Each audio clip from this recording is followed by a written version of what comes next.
680 জন সাহাবী তখন আল্লাহর নবীজির বক্তৃতা শুনতেছিল। ওই সময় ছিল মদিনায় দুর্ভিক্ষ। এখন যেমন গরমের কারণে মানুষ দিশেহারা হয়ে যায়, গাছপালা তরুণতা বৃক্ষরাজি যেমন মৃত্যু প্রায় হয়ে যায়, পশু পাখি তাদের নির্ধারিত খাদ্য থেকে বঞ্চিত, মানুষও তাদের খাদ্য খাওয়ার থেকে বঞ্চিত। কারণ আল্লাহর রহমতের বৃষ্টি যখন আল্লাহ জমিনে দেয়, এই মারা জমিনকে বৃষ্টি দেওয়ার কারণে আল্লাহ তাআলা উর্বর জমিনে আল্লাহ পরিণত করে দেয়। আল্লাহর হাবিব সরকার দু আলম তাজদার মদিনা 680 জন সাহাবীর সামনে তিনি বক্তৃতা করছিল। তখন ছিল মদিনায় অভাব, তখন ছিল মদিনায় দুর্ভিক্ষ। দীর্ঘদিন বৃষ্টি বাদল না হওয়ার কারণে গাছপালা বৃক্ষরাজিগুলি যখন মৃত্যু প্রায় হয়ে যাচ্ছিল, এমন সময় সাহাবীরা তাদের অতিশয় বৃদ্ধা মা আর বাবার মুখে সাজে অনুযায়ী তাদের মুখে ভালো খাদ্য দিতে পারত না। ছোট্ট ছোট্ট বাচ্চা সাহাবীদের ছিল, তাদের মুখেও তারা নির্ধারিত সময়ে খাদ্য দিতে পারত না।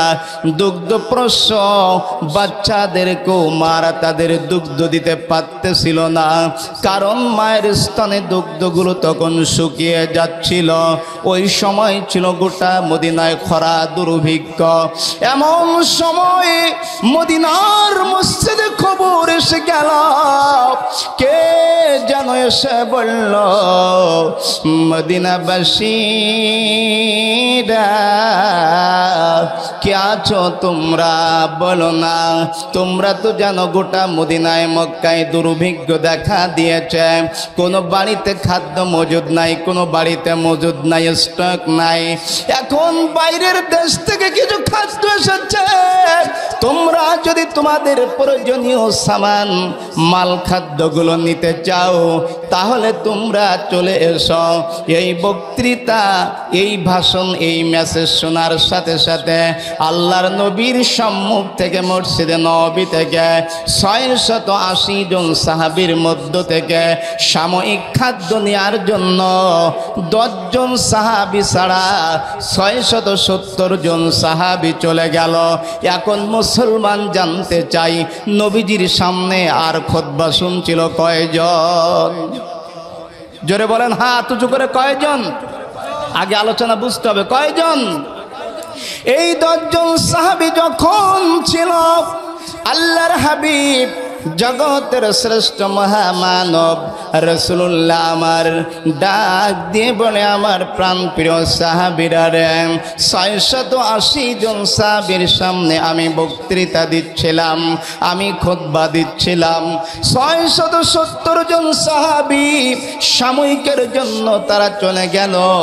কোন নেশায়, কোন পেশায়, কি কারণে তোমরা আমাকে ফেলে রেখে চলে গেলে না? আমি দয়ার নবী, আমি মায়ার নবী, আমি হাবিবে কিবরিয়া, আমি রাহমাতাল লিল আলামিন, আমি জানতে চাই। এই 10 জন সাহাবীর মধ্য থেকে সবচাইতে যিনি প্রবীণ সাহাবী ছিলেন, এনার নাম ছিলেন হযরত সিদ্দিক আকবর আবু বকর রাদিয়াল্লাহু তাআলা আনহু। হযরত আবু বকর বলেন, ইয়া রাসূলুল্লাহ, ইয়া হাবিবাল্লাহ, আমরা এমন একজন নবী পেয়েছি, এমন একজন রসুল পেয়েছি, যে রসুলের দিকে তাকাইলে পড়ে আল্লাহ রব্বুল আলামিন আমাদের ক্ষুধাগুলি নিবারণ করিয়া দেয়। আবু বকর বললেন, দয়ার নবীজি, শুধু তাই নয়, আমরা এমন একজন নবী পেয়েছি, এমন একজন রসুল পেয়েছি, যে রসুলের দিকে ইমানের হালাতে তাকাইলে আরশের মালিক, জমিনের মালিক আল্লাহ তাআলা আমাদের জন্য নবীজিকে ইমানের সঙ্গে দেখার কারণে চিরজীবনের জন্য আল্লাহ তাআলা জাহান্নামের আগুনকে হারাম করে দেয়।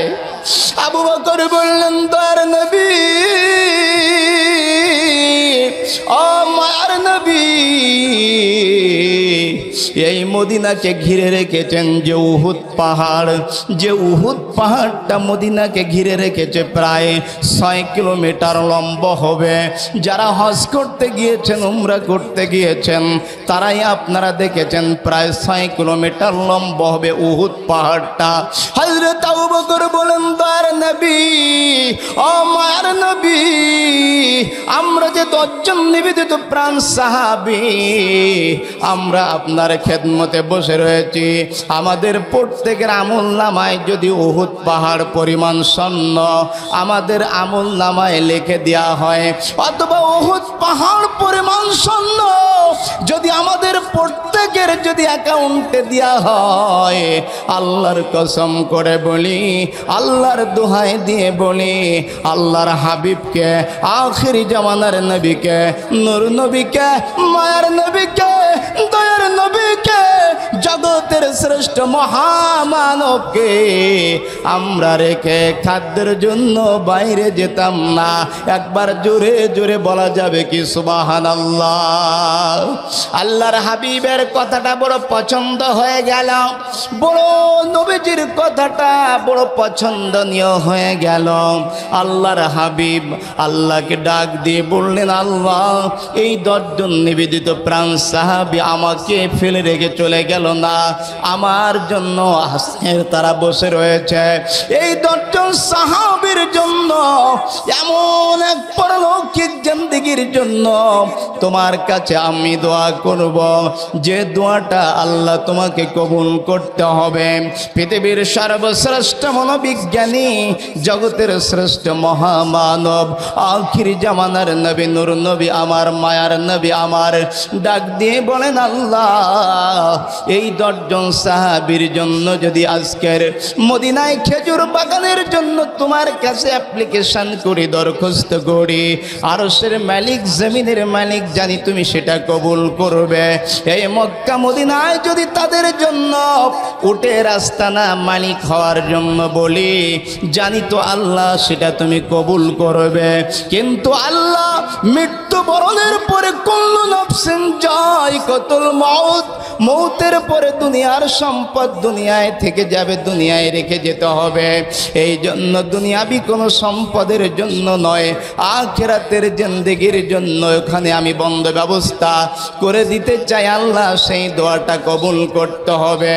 এমন সময় আল্লাহ তাআলা জিবরাইল আলাইহিস সালামকে ডাক দিয়ে বললেন, ও রুহুল আমিন ফেরেশতা জিবরাইল, আর দেরি করো না, এই মুহূর্তে চলে যাও আমার নবী হাবিবে কিবরিয়া, দয়ার নবী, মায়ার নবী, জগতের শ্রেষ্ঠ মহামানব মুহাম্মদ রাসূলুল্লাহর কাছে মসজিদে নববীতে।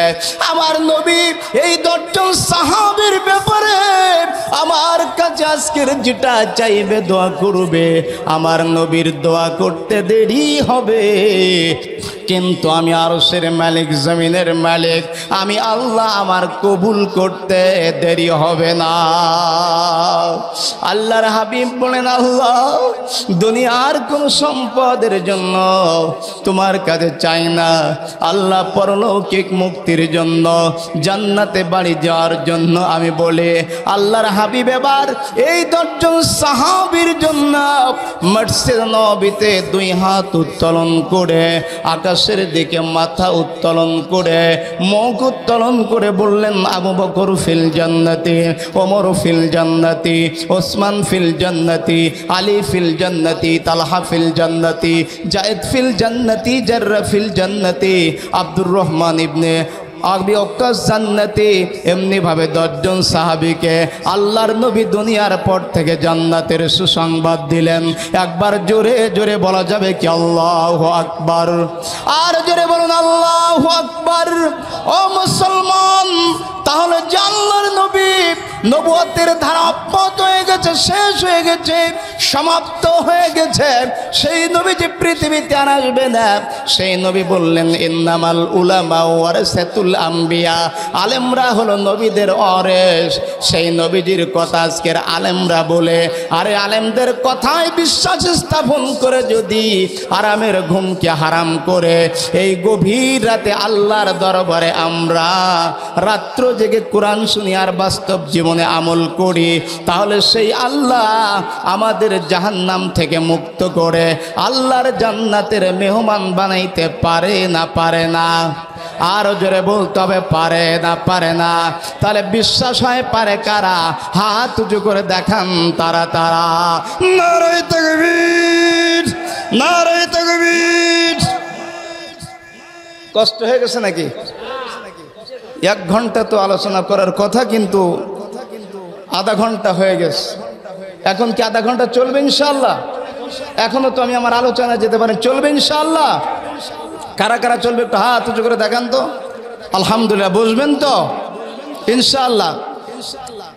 সম্মানিত হাজিরিন, গরমে মানুষ নাবিশ্বাস হয়ে যাচ্ছে, ঠিক না বেঠিক? কথা বলেন, ঠিক না বেঠিক? সম্মানিত হাজিরিন, গরমগুলো আমরা ডেকে নিয়ে আসতেছি, এটা আমাদের হাতের কামাই। সূর্য কোটি কোটি মাইল দূরে এখান থেকে অবস্থিত, আর দুনিয়ার সলিমদ্দি যদি একজন হয় চিফ হেড অফিসার, আল্লাহর সঙ্গে পাল্লা দেওয়ার নামান্তর নয় কি? কথা বলেন না কেন? সুতরাং আল্লাহর বান্দা শুনে রাখো, এই যে গরমে, তো গরম আজকের সাতক্ষীরা রেকর্ড করা হয়েছে 43 ডিগ্রি তাপমাত্রা। আল্লাহর কোরআন থেকে দূরে সরে থাকার কারণে, আল্লাহর নবীর হাদিস থেকে দূরে সরে রাখার কারণে আজকের যত বিপর্যয় এটা আমাদের জন্য আসতেছে। কথা বলেন, ঠিক না বেঠিক? চিফ হেড অফিসার, যার কোনো পর্দা নাই, কোনো পশিদা নাই, যে নারীর কোনো পর্দা নাই, পশিদা নাই, সেই নারী যদি আল্লাহর কাছে ফরিয়াদ করে এই গরম নিয়ন্ত্রণ করবে, নিশ্চয় আল্লাহর আরশ কেঁপে যাবে। আল্লাহর আরশ কঠিন কালের জন্য এই জমিনে দোয়া নামতে পারে না। কত বলেন, ঠিক না বেঠিক? যে মুসলমানদের জন্য, যে বাঙালি জাতির জন্য 1921 সালে ঢাকা বিশ্ববিদ্যালয় প্রতিষ্ঠিত করা হয়েছিল, এই ঢাকা বিশ্ববিদ্যালয়ে ইফতার মাহফিল করবে রমজান মাসে, শাহরু রমাদানাল্লাযী উনজিলা ফীহিল কোরআন। এই আলোচনা করবে, কোরআনের মাহাত্ম্য আলোচনা করবে, আল্লাহর বড়ত্ব ঘোষণা করবে। সেই ঢাকা বিশ্ববিদ্যালয়ে ইফতার মাহফিল করতে দেওয়া হয় না। ও মুসলমান বলো, গরম কমবে না বাড়বে? শুধু কি তাই, ওই ঢাকা বিশ্ববিদ্যালয়ে ইস্তেসকার নামাজ হয়েছে গোটা বাংলার বিভিন্ন প্রান্তরে। যে মুসলমানের জায়গায় 1921 সালে ঢাকা বিশ্ববিদ্যালয় প্রতিষ্ঠিত হয়েছেন, বিরাট বড় একটা বড় এরিয়া ক্যাম্পাস। এই ক্যাম্পাসের ভিতরে নামাজ আদায় করবে সালাতুল ইস্তেসকা, বৃষ্টি আনায়নের জন্য। সেখানে কিছু রাম আর বামদের খুশি করার জন্য কিছু দালালরা সেখানে ইস্তেসকার নামাজ, আমার আল্লাহর কাছে প্রার্থনা করার নামাজ আদায় করার কোনো অনুমতি দেয় নাই। ও মুসলমান বলো, গরম কমবে না বাড়বে? অসুবিধা হচ্ছে নাকি? কথা বলো, অসুবিধা হয় নাকি? অথচ আমার সোনার বাংলা, এই মাতৃভূমিতে, এই ঢাকা বিশ্ববিদ্যালয়ে, সেখানে অন্য অন্য ধর্মাবলম্বীদের সেখানে দিদারসে অনুমোদন দেওয়া হয়। আবার অনুমতি লাগে না লাগে না এই নিয়ে কোনো মাথা ব্যথা নাই, কিন্তু এখানের কার্যকারী কান্ডারি পরিষদে যারা বসে আছে রামার বামদের খুশি করার জন্য, মুষ্টিময় কয়েকটা চোরকে খুশি করার জন্য আমার আল্লাহর প্রার্থনা যদি বাংলাদেশের প্রাচ্য অক্সফোর্ড নামে খ্যাত এই ঢাকা বিশ্ববিদ্যালয় যদি ইস্তেসকার নামাজ এরপরে ইফতারের অনুমোদন না দেওয়া হয়, ও মুসলমান কশিনকালের জন্য আল্লাহর রহমতের বাড়িধারা অতি সহজেই এ জমিনে আসতে পারে না। কথা বলেন ঠিক না বেঠিক? আমার আল্লাহ তাআলা জানিয়ে দিয়েছেন, ও পৃথিবীর মানুষেরা, যদি তোমরা মুমিন হও, যদি তোমরা মুমিন হয়ে যাও, আমার আল্লাহ বলেন ওয়া কানা হাক্কান আলাইনা নাসরুল মুমিনিন। আল্লাহ এখানে সতর্ক করে দিয়ে গোটা পৃথিবীর মুসলিম জাতিকে আল্লাহ তাআলা মানব সভ্যতাকে বলতে চেয়েছেন, পৃথিবীর মানুষেরা, যদি তোমরা মুমিন হও, যদি তোমরা তাকওয়া সম্পূর্ণ হও, যদি তোমরা আল্লাহকে রব বলে স্বীকার করো, নবী মুহাম্মদ সাল্লাল্লাহু আলাইহি সাল্লামকে রাসূল হিসাবে মেনে নাও, তার কর্মসূচি কর্মনীতি মেনে নাও, আর আজ কমপ্লিট কোড অফ লাইফ এই কোরআনকে যদি জীবনের সংবিধান হিসাবে মেনে নাও, তাহলে আমি আল্লাহ তাআলা ওয়া কানা হাক্কান আলাইনা নাসরুল মুমিনিন, মুমিনদের জন্য সাহায্য করা আমি আল্লাহ আমার জন্য ওয়াজিব হয়ে যায়। আর একবার জোরে বলা যাবে কি সুবহানাল্লাহ? কিন্তু বাংলাদেশের কিছু উলামা کرام সালাতুল ইস্তিসকার নামাজ পড়ে রৌদ্রে দাঁড়িয়ে দাঁড়িয়ে পশু পাখির জন্য আল্লাহর কাছে কামন বাক্যে দোয়া করে, দুগ্ধ পোষ্য শিশুরা কষ্ট পাচ্ছে, আবাল বৃদ্ধা বনিতারা কষ্ট পাচ্ছে, পৃথিবীর গোটা সভ্যতার সব মানুষগুলো কষ্ট পায়।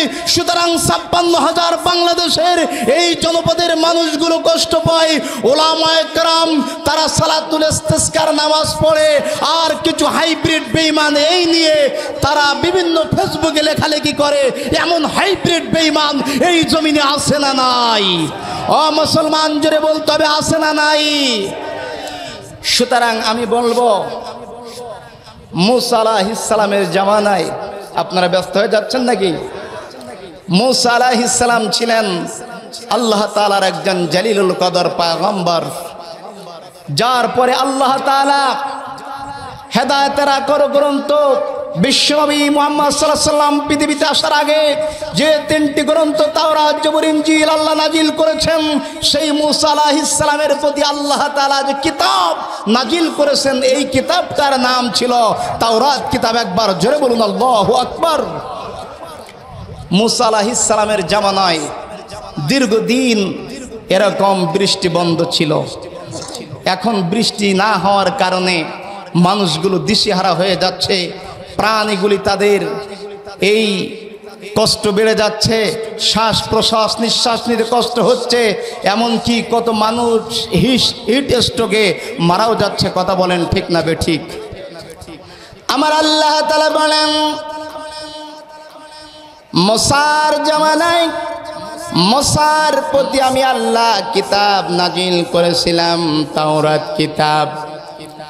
এই তাওরাতের সত্যতা অনুযায়ী, তাওরাতের বিধান অনুযায়ী মুসা আলাইহিস সালাম যখন তার জাতির কাছে ইসলামের কথাগুলি বলতো, সেই জামানায় কিছু হাইব্রিড বেঈমান ছিল, মুসার পরে তারা তামাশা করত।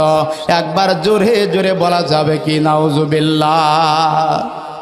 অতীতে মুসার জামানায় যে হাইব্রিড বেঈমানগুলো ছিল, তার ধারাবাহিকতায় তার শূন্যস্থান পূরণের জন্য এই ৫৬,০০০ বর্গ মাইলে রামার বাম কিছু হাইব্রিড বেঈমানদের কারণে আমাদের মনে হয় আল্লাহ আসমান থেকে বৃষ্টি বন্ধ করেছে।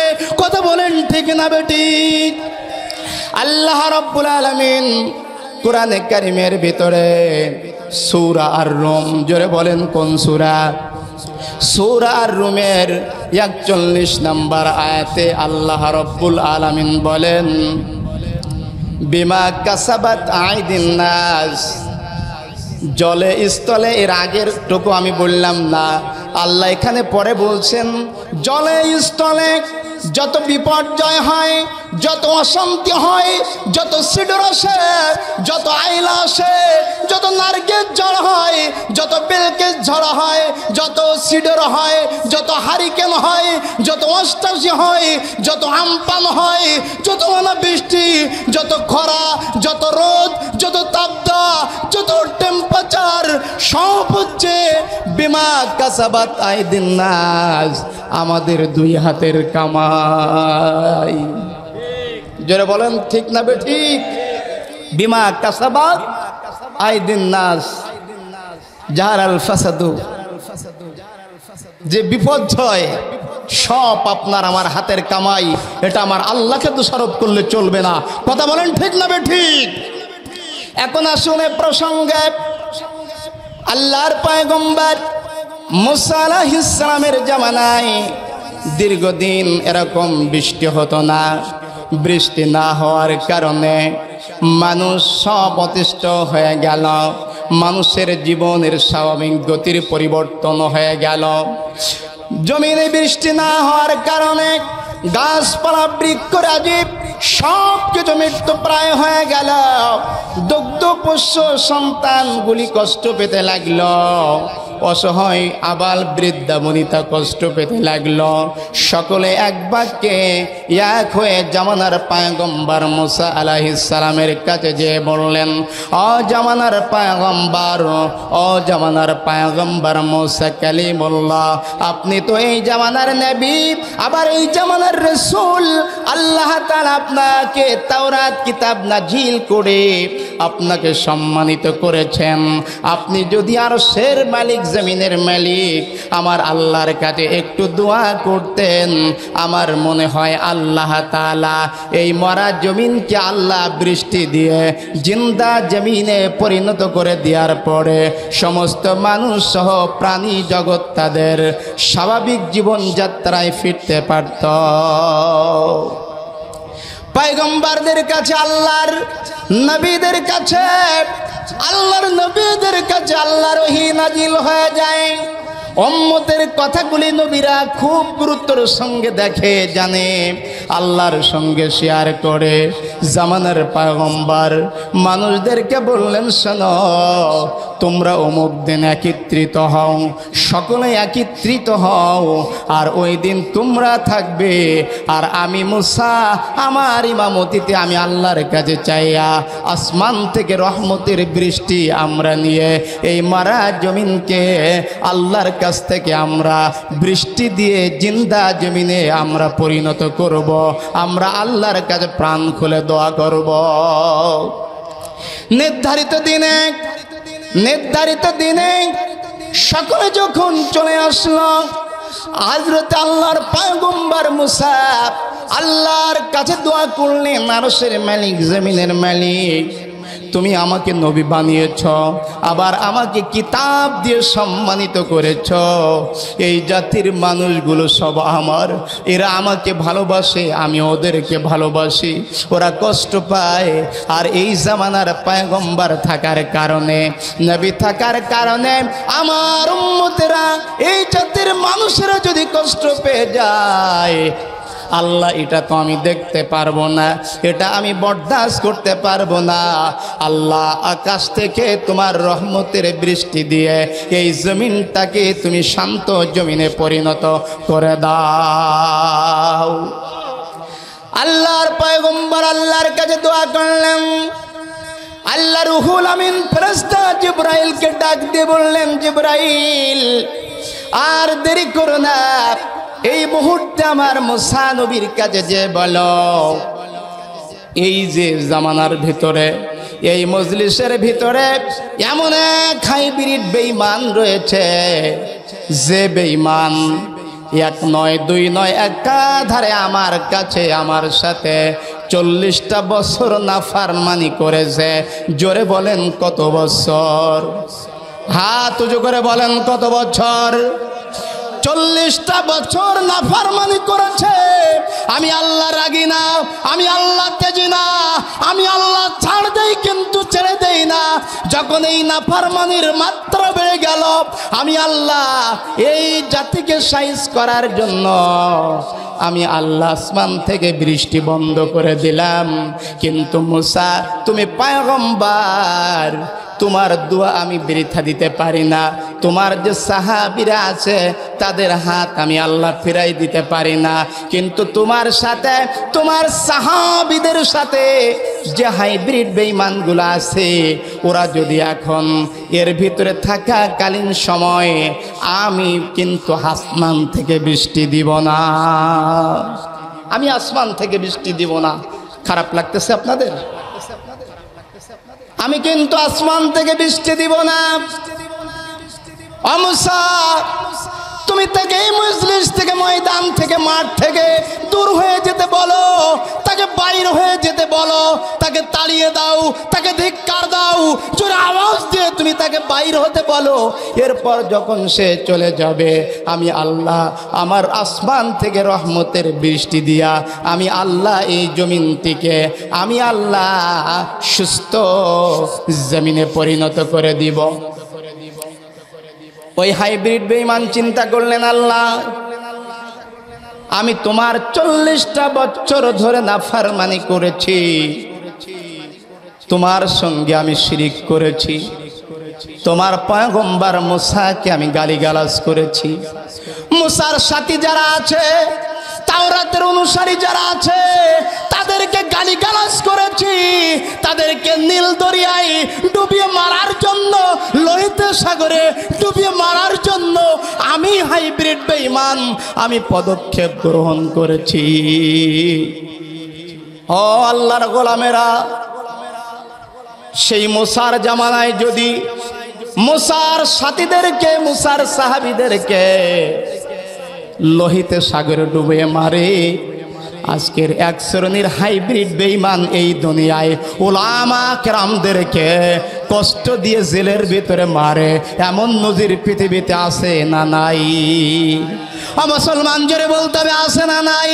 কারণ যে জমিনে আল্লাহর কোরআনের বিরোধিতা করা হয়, যে জমিনে আল্লাহর কোরআনের বিরোধিতা করা হয়, আল্লাহর কোরআন বাস্তবায়িত হতে দেয় না, নবীর আদর্শ বাস্তবায়িত হতে দেয় না, সালাতুল ইস্তিসকার নামাজ নিয়ে হাসি বিদ্রুপ করে অনুমোদন পায় না, সেই জমিনে আল্লাহ তাআলা বৃষ্টি দিবে না দিবে না, এই বিবেকের কাছে আপনাদের প্রশ্ন রেখে গেলাম।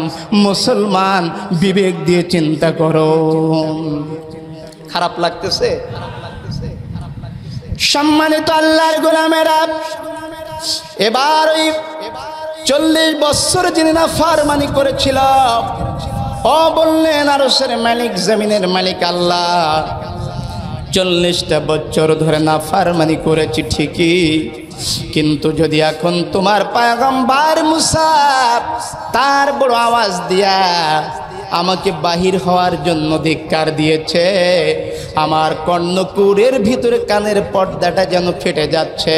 আল্লাহ, এই অবস্থায় যদি আমি এখান থেকে চলে যাই, তোমার মুসার কাছে জিব্রাইলের মাধ্যমে তো তুমি ওহী দিয়ে পাঠিয়েছো, আমি যদি এই ময়দানে এখন পরিত্যাগ করি, আর যদি এই জাতির মানুষ জানতে পারে আমার জন্য বৃষ্টি বন্ধ ছিল, তাহলে জুতা পিঠা করে এই জমিন থেকে আমাকে মেরে ফেলে দিবে।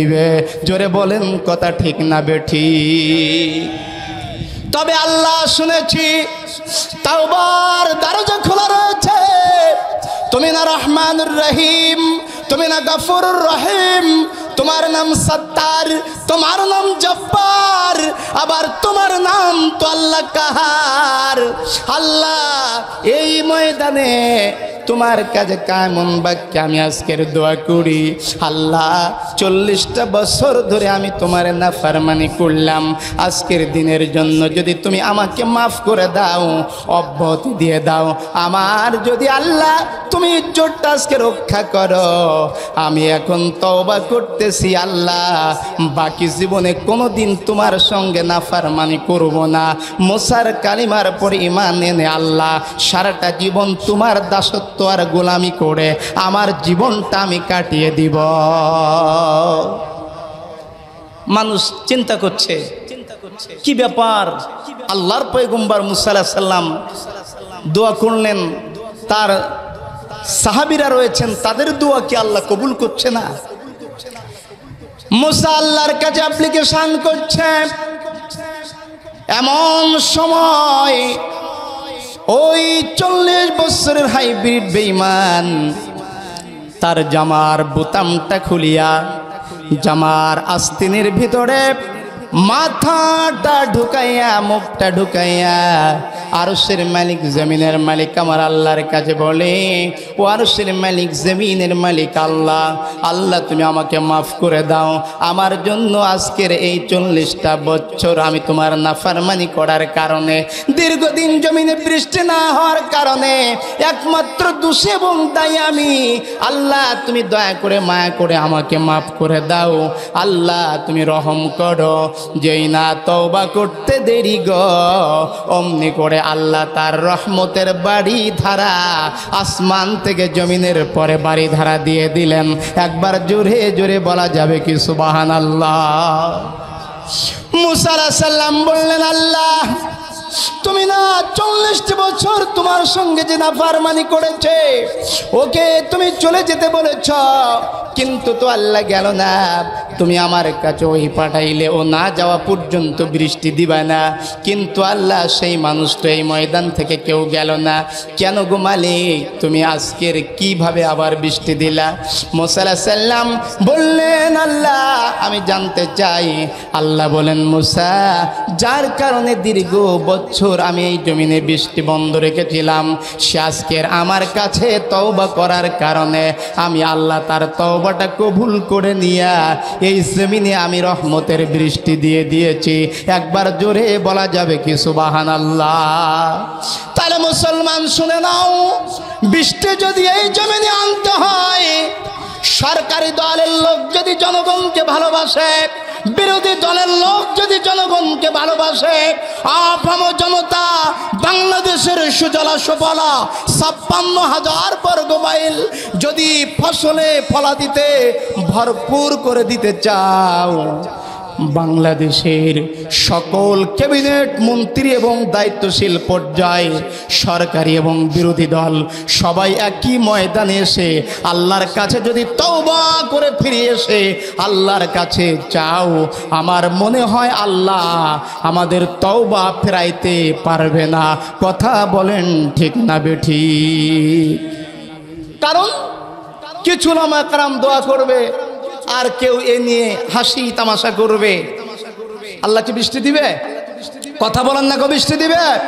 তাহলে সরকারি দল যদি জনগণকে ভালোবাসে, বিরোধী দল যদি তার এই জনগণকে আগলে রাখতে চায়, তাহলে সরকারি এবং বিরোধী দলের যত চেয়ার রয়েছে তোমরা যদি বাংলাদেশকে ভালোবাসো, এই 56,000 বর্গ মাইলকে ভালোবাসো, বঙ্গবন্ধুর সোনার বাংলাকে যদি ভালোবাসো, সকলে এক প্ল্যাটফর্মে এসে আল্লাহর কাছে খাস তওবা করো।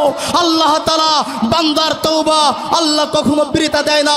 আল্লাহ বলেন, ওয়াগফির লাকুম যুনুবাকুম আল্লাহু গফুরুর রহিম। আল্লাহর কাছে তওবা করলে আল্লাহ বান্দার তওবার জন্য কবুলের জন্য যথেষ্ট নয় কি? ভাইরা আমার, বন্ধুরা আমার, এটা হচ্ছে কুরআনুল কারীমের সূরাতুল বাকারার 1 নম্বর আয়াতে কারিমা। আল্লাহ তাআলা এখানে বললেন, জালিকা, ইহা এমন একটা কিতাব, এমন একটি ঐশী বিধান, এমন একটা কনস্টিটিউশন, এমন একটি সংবিধান যার ভিতরে কোনো প্রকার ভুল ভ্রান্তি সন্দেহের কোনো অবকাশ নাই। আর একবার জোরে বলা যাবে কি সুবহানাল্লাহ। এই পৃথিবীর কোনো মানুষ যদি কোনো বই লেখে, এই বইয়ের প্রথম অথবা শেষে লিখে দেয়, হে পাঠক বৃন্দরা, আমি আপনাদের মাঝে একটা বই লিখলাম। যেহেতু আমি একজন লেখক মানুষ, লেখালেখি করি, বই লিখতেছি, লেখক মানুষ আমি। লেখক একটি বই যখন বাজারজাত করে লিখে দেয়, হে পাঠক বৃন্দরা, আমি আপনাদের খেদমতে একটা বই লিখলাম। এই বইটা সুন্দরভাবে আপনারা পড়বেন, সুন্দরভাবে আপনারা অনুধাবন করবেন, বুঝবেন। এই বইয়ের ভিতরে যদি কোনো প্রকার ভুল ত্রুটি হয়, 2025 সালে জানুয়ারি মাসে সংস্কার করা হবে। ইতি প্রকাশক এমন কথা লেখে না? জোরে বলেন লেখে না লেখে না। কিন্তু আল্লাহ রাব্বুল আলামিন এখান থেকে প্রায় ১৫০০ বছর পূর্বে গোটা বিশ্ববাসীর জন্য, মানবতার সভ্যতার জন্য আল্লাহ রাব্বুল আলামিন ১৫০০ বছর পূর্বে জিবরাইল আলাইহিস সালামের মাধ্যমে মুহাম্মদ সাল্লাল্লাহু আলাইহি ওয়াসাল্লামের পরে আল্লাহ এই কোরআন নাজিল করেছেন। এই কোরআনের ভিতরে যারা পড়েছে, যারা বুঝেছেন, অনুধাবন করেছে, হৃদয়ঙ্গম করেছে, বাংলাদেশের কোন মানুষ, ভারতের কোন মানুষ, পাকিস্তানের কোন মানুষ, বার্মান কোন মানুষ, লেবাননের কোন মানুষ, থাইল্যান্ডের কোন মানুষ, আরব আমিরাতের কোন মানুষ, যেখানে কোরআন নাজিল হয়েছে মক্কা মুআজ্জামা মদিনা মুনাওয়ারা, এখানের কোন মানুষ আল্লাহর এই কোরআনের ভুল ধরতে পারে নাই। কথা বলেন ঠিক না বেঠিক? এখান থেকে ১৫০০ বছর পূর্বে আল্লাহ তাআলা মানব জাতির জন্য যে সংবিধান দিলেন, কনস্টিটিউশন দিলেন, আল্লাহ প্রথম বললেন জালিকাল কিতাবুল লা রাইবা ফি, এর ভিতরে কোনো প্রকার ভুল নাই, কোনো সন্দেহ নাই। এটা মুত্তাকিদের জন্য হুদাল লিল মুত্তাকিন, মুত্তাকিদের জন্য এটা হেদায়েত, এই ছাড়া আর কোনো কিছু হয় না। কিন্তু আমাদের দেশে যিনি সংবিধান রচনা করেছেন এনার নাম হচ্ছে ডক্টর কামাল। জোরে বলেন নাম কি? মুসলমান কথা বলতে হবে তো, নাম কি? ডক্টর কামাল। তার সংবিধান রচনার কারণে এই বাংলাদেশ স্বাধীনতার পর থেকে শুরু করে এই প্রায় 52, 53, 54 বছরে সংবিধানের কাটছাট করার প্রয়োজন হয়েছে না হয় নাই? কথা বলে না, হয়েছে না হয় নাই? আমার পার্শ্ববর্তী দেশ ভারত, এখানের যিনি সংবিধানের রচনা করেছেন এনার নাম ছিল ডক্টর বি.আর. আম্বেদকর। এই ডক্টর বি.আর. আম্বেদকরের সংবিধানে গোটা ভারতবর্ষে চলে। Doctor B.R.. আম্বেদকরের সংবিধানে ভারতের মানুষকে মুক্তি দিতে পারে নাই। আবার আমার দেশের সংবিধানের রচয়িতা ডক্টর কামালের সংবিধানে আমাদের বাংলাদেশের মানুষের ভাগ্যর পরিবর্তন হয় নাই। এই জাতির ভাগ্যর পরিবর্তন হতে হলে, আল্লাহর জান্নাতের মেহমান হতে হলে আমার আল্লাহর কোরআনের বিকল্প আর কোন সংবিধান মানলে এই জমিনে শান্তি আসবে না। কথা বলেন ঠিক না বেঠিক? আর জোরে বলেন ঠিক না বেঠিক? এই জন্য এই সংবিধানের ভিত্তিতে যারা কথা বলতে যায়, এই সংবিধান দিয়ে যারা দেশ চালাইতে চায়, এই সংবিধান দিয়ে যারা আল্লাহর কোরআন পার্লামেন্টে নিতে চায়, তাদের পরে নির্যাতনের স্টিমরুলার আছে না নাই? আমরা জানি লা ইলাহা ইল্লাল্লাহু মুহাম্মাদুর রাসূলুল্লাহ, এই কালিমা আমরা সবাই জানি না? জানি না? কিছু মানুষের আলোচনা ভালো লাগবে না আমি জানি, কারণ পার্শে মাছে এলার্জি আছে, আবার ইলিশ মাছ 1200 টাকা দাম, এলার্জি আছে না নাই? মুসলমান কথা বলেন আছে না নাই? গরুর গোশ ভারতে 160 টাকা, এখন যদি হাড় ছাড়া নেন 200 টাকা। সেই গোশ আমাদের দেশে এখন 750 টাকা। এই 750 টাকার গোশেও এলার্জি আছে না নাই? ও চাচা, তুমি নামাজ পড়ো, তুমি রোজা রাখো, তুমি হজ করেছো, তুমি যাকাত দিয়েছো, কিন্তু কোরআনের কথাগুলি বললে তোমার গায়ে লাগে। তোমার এই নামাজ, তোমার এই তাসবিহ, তোমার এই তালিল, তোমার এই ইতিকাফ, তোমার এই ইস্তিসকা আল্লাহর জন্য কোনো কাজে লাগবে না। কথা বলেন ঠিক না বেঠিক? একজন বলল যে এক কালিমায় রুটি রুজি আর এক কালিমায় ফাঁসি। একজন বড় হেলিকপ্টার হুজুর, এই নিয়ে খুব দ্বন্দ্ব হয়ে গেল, ফেসবুকে লেখালেখি শুরু হয়ে গেল। কথা বলেন ঠিক না বেঠিক? মুসলমান জোরে বলেন ঠিক না বেঠিক? আমি কোনো দল রাজনৈতিক কথা বলতে আসে নাই, কারণ আমি কোনো রাজনৈতিক দলের নেতা এবং কর্মী নয়, আমি একটি দলের কর্মী, সেটা হচ্ছে আল্লাহর কোরআনের কথা। বলেন ঠিক না বেঠিক? আর ওদের বলেন ঠিক না বেঠিক? সুতরাং আল্লাহর কোরআনের কর্মী হতে হলে আমাদের জীবন যদি শাহাদাতের অমীয়সুধা পান করতে হয়, বাতিলের মুখোমুখি হতে হয়, জীবন উৎসর্গ করে দিতে হয়, এই কোরআনের জন্য মরতে পারি, কোরআনের জন্য বাঁচতে পারি। কত বলেন ঠিক না বেঠিক? ও মুসলমান, হাত উঁচু করে বলো ঠিক না বেঠিক?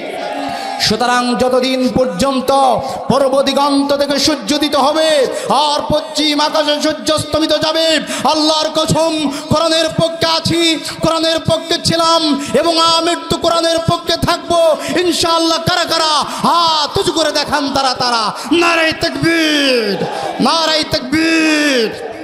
ভাইরা আমার, বন্ধুরা আমার, যে কথাগুলো না বললেই নয়, এই কোরআনের কথা বলতেন মিশরের একজন লেখক, যিনি ফি জিলালিল কোরআন লিখেছিলেন। এনার নাম ছিলেন শহীদ সৈয়দ কুতুব রহমাহুল্লাহ। নাম শুনেছেন আপনারা? খারাপ লাগতেছে? খারাপ লাগতেছে?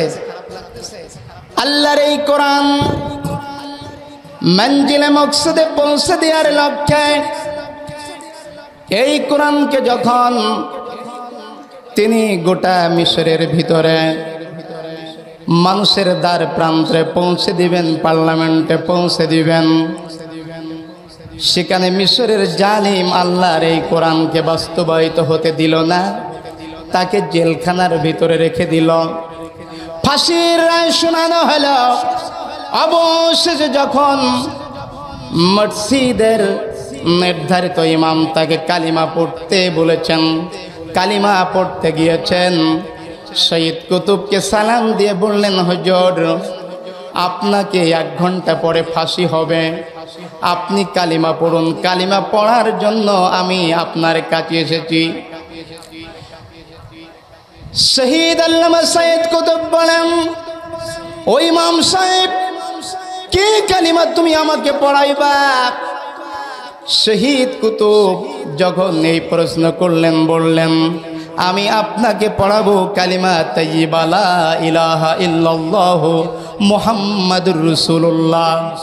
শহীদ কুতুব বললেন, ইমাম, এই কালিমা তো আমি জানি, এই কালিমাও তো আমি ভালো করে পড়েছি, এখন জানতে চাই এই কালিমা পড়ার কারণে এই মিশরের সরকার তোমার কি দেয়? মিশরের সরকারের প্রধান থেকে তুমি কি ফ্যাসিলিটিস পাও? তুমি আমাকে একটু জানাও।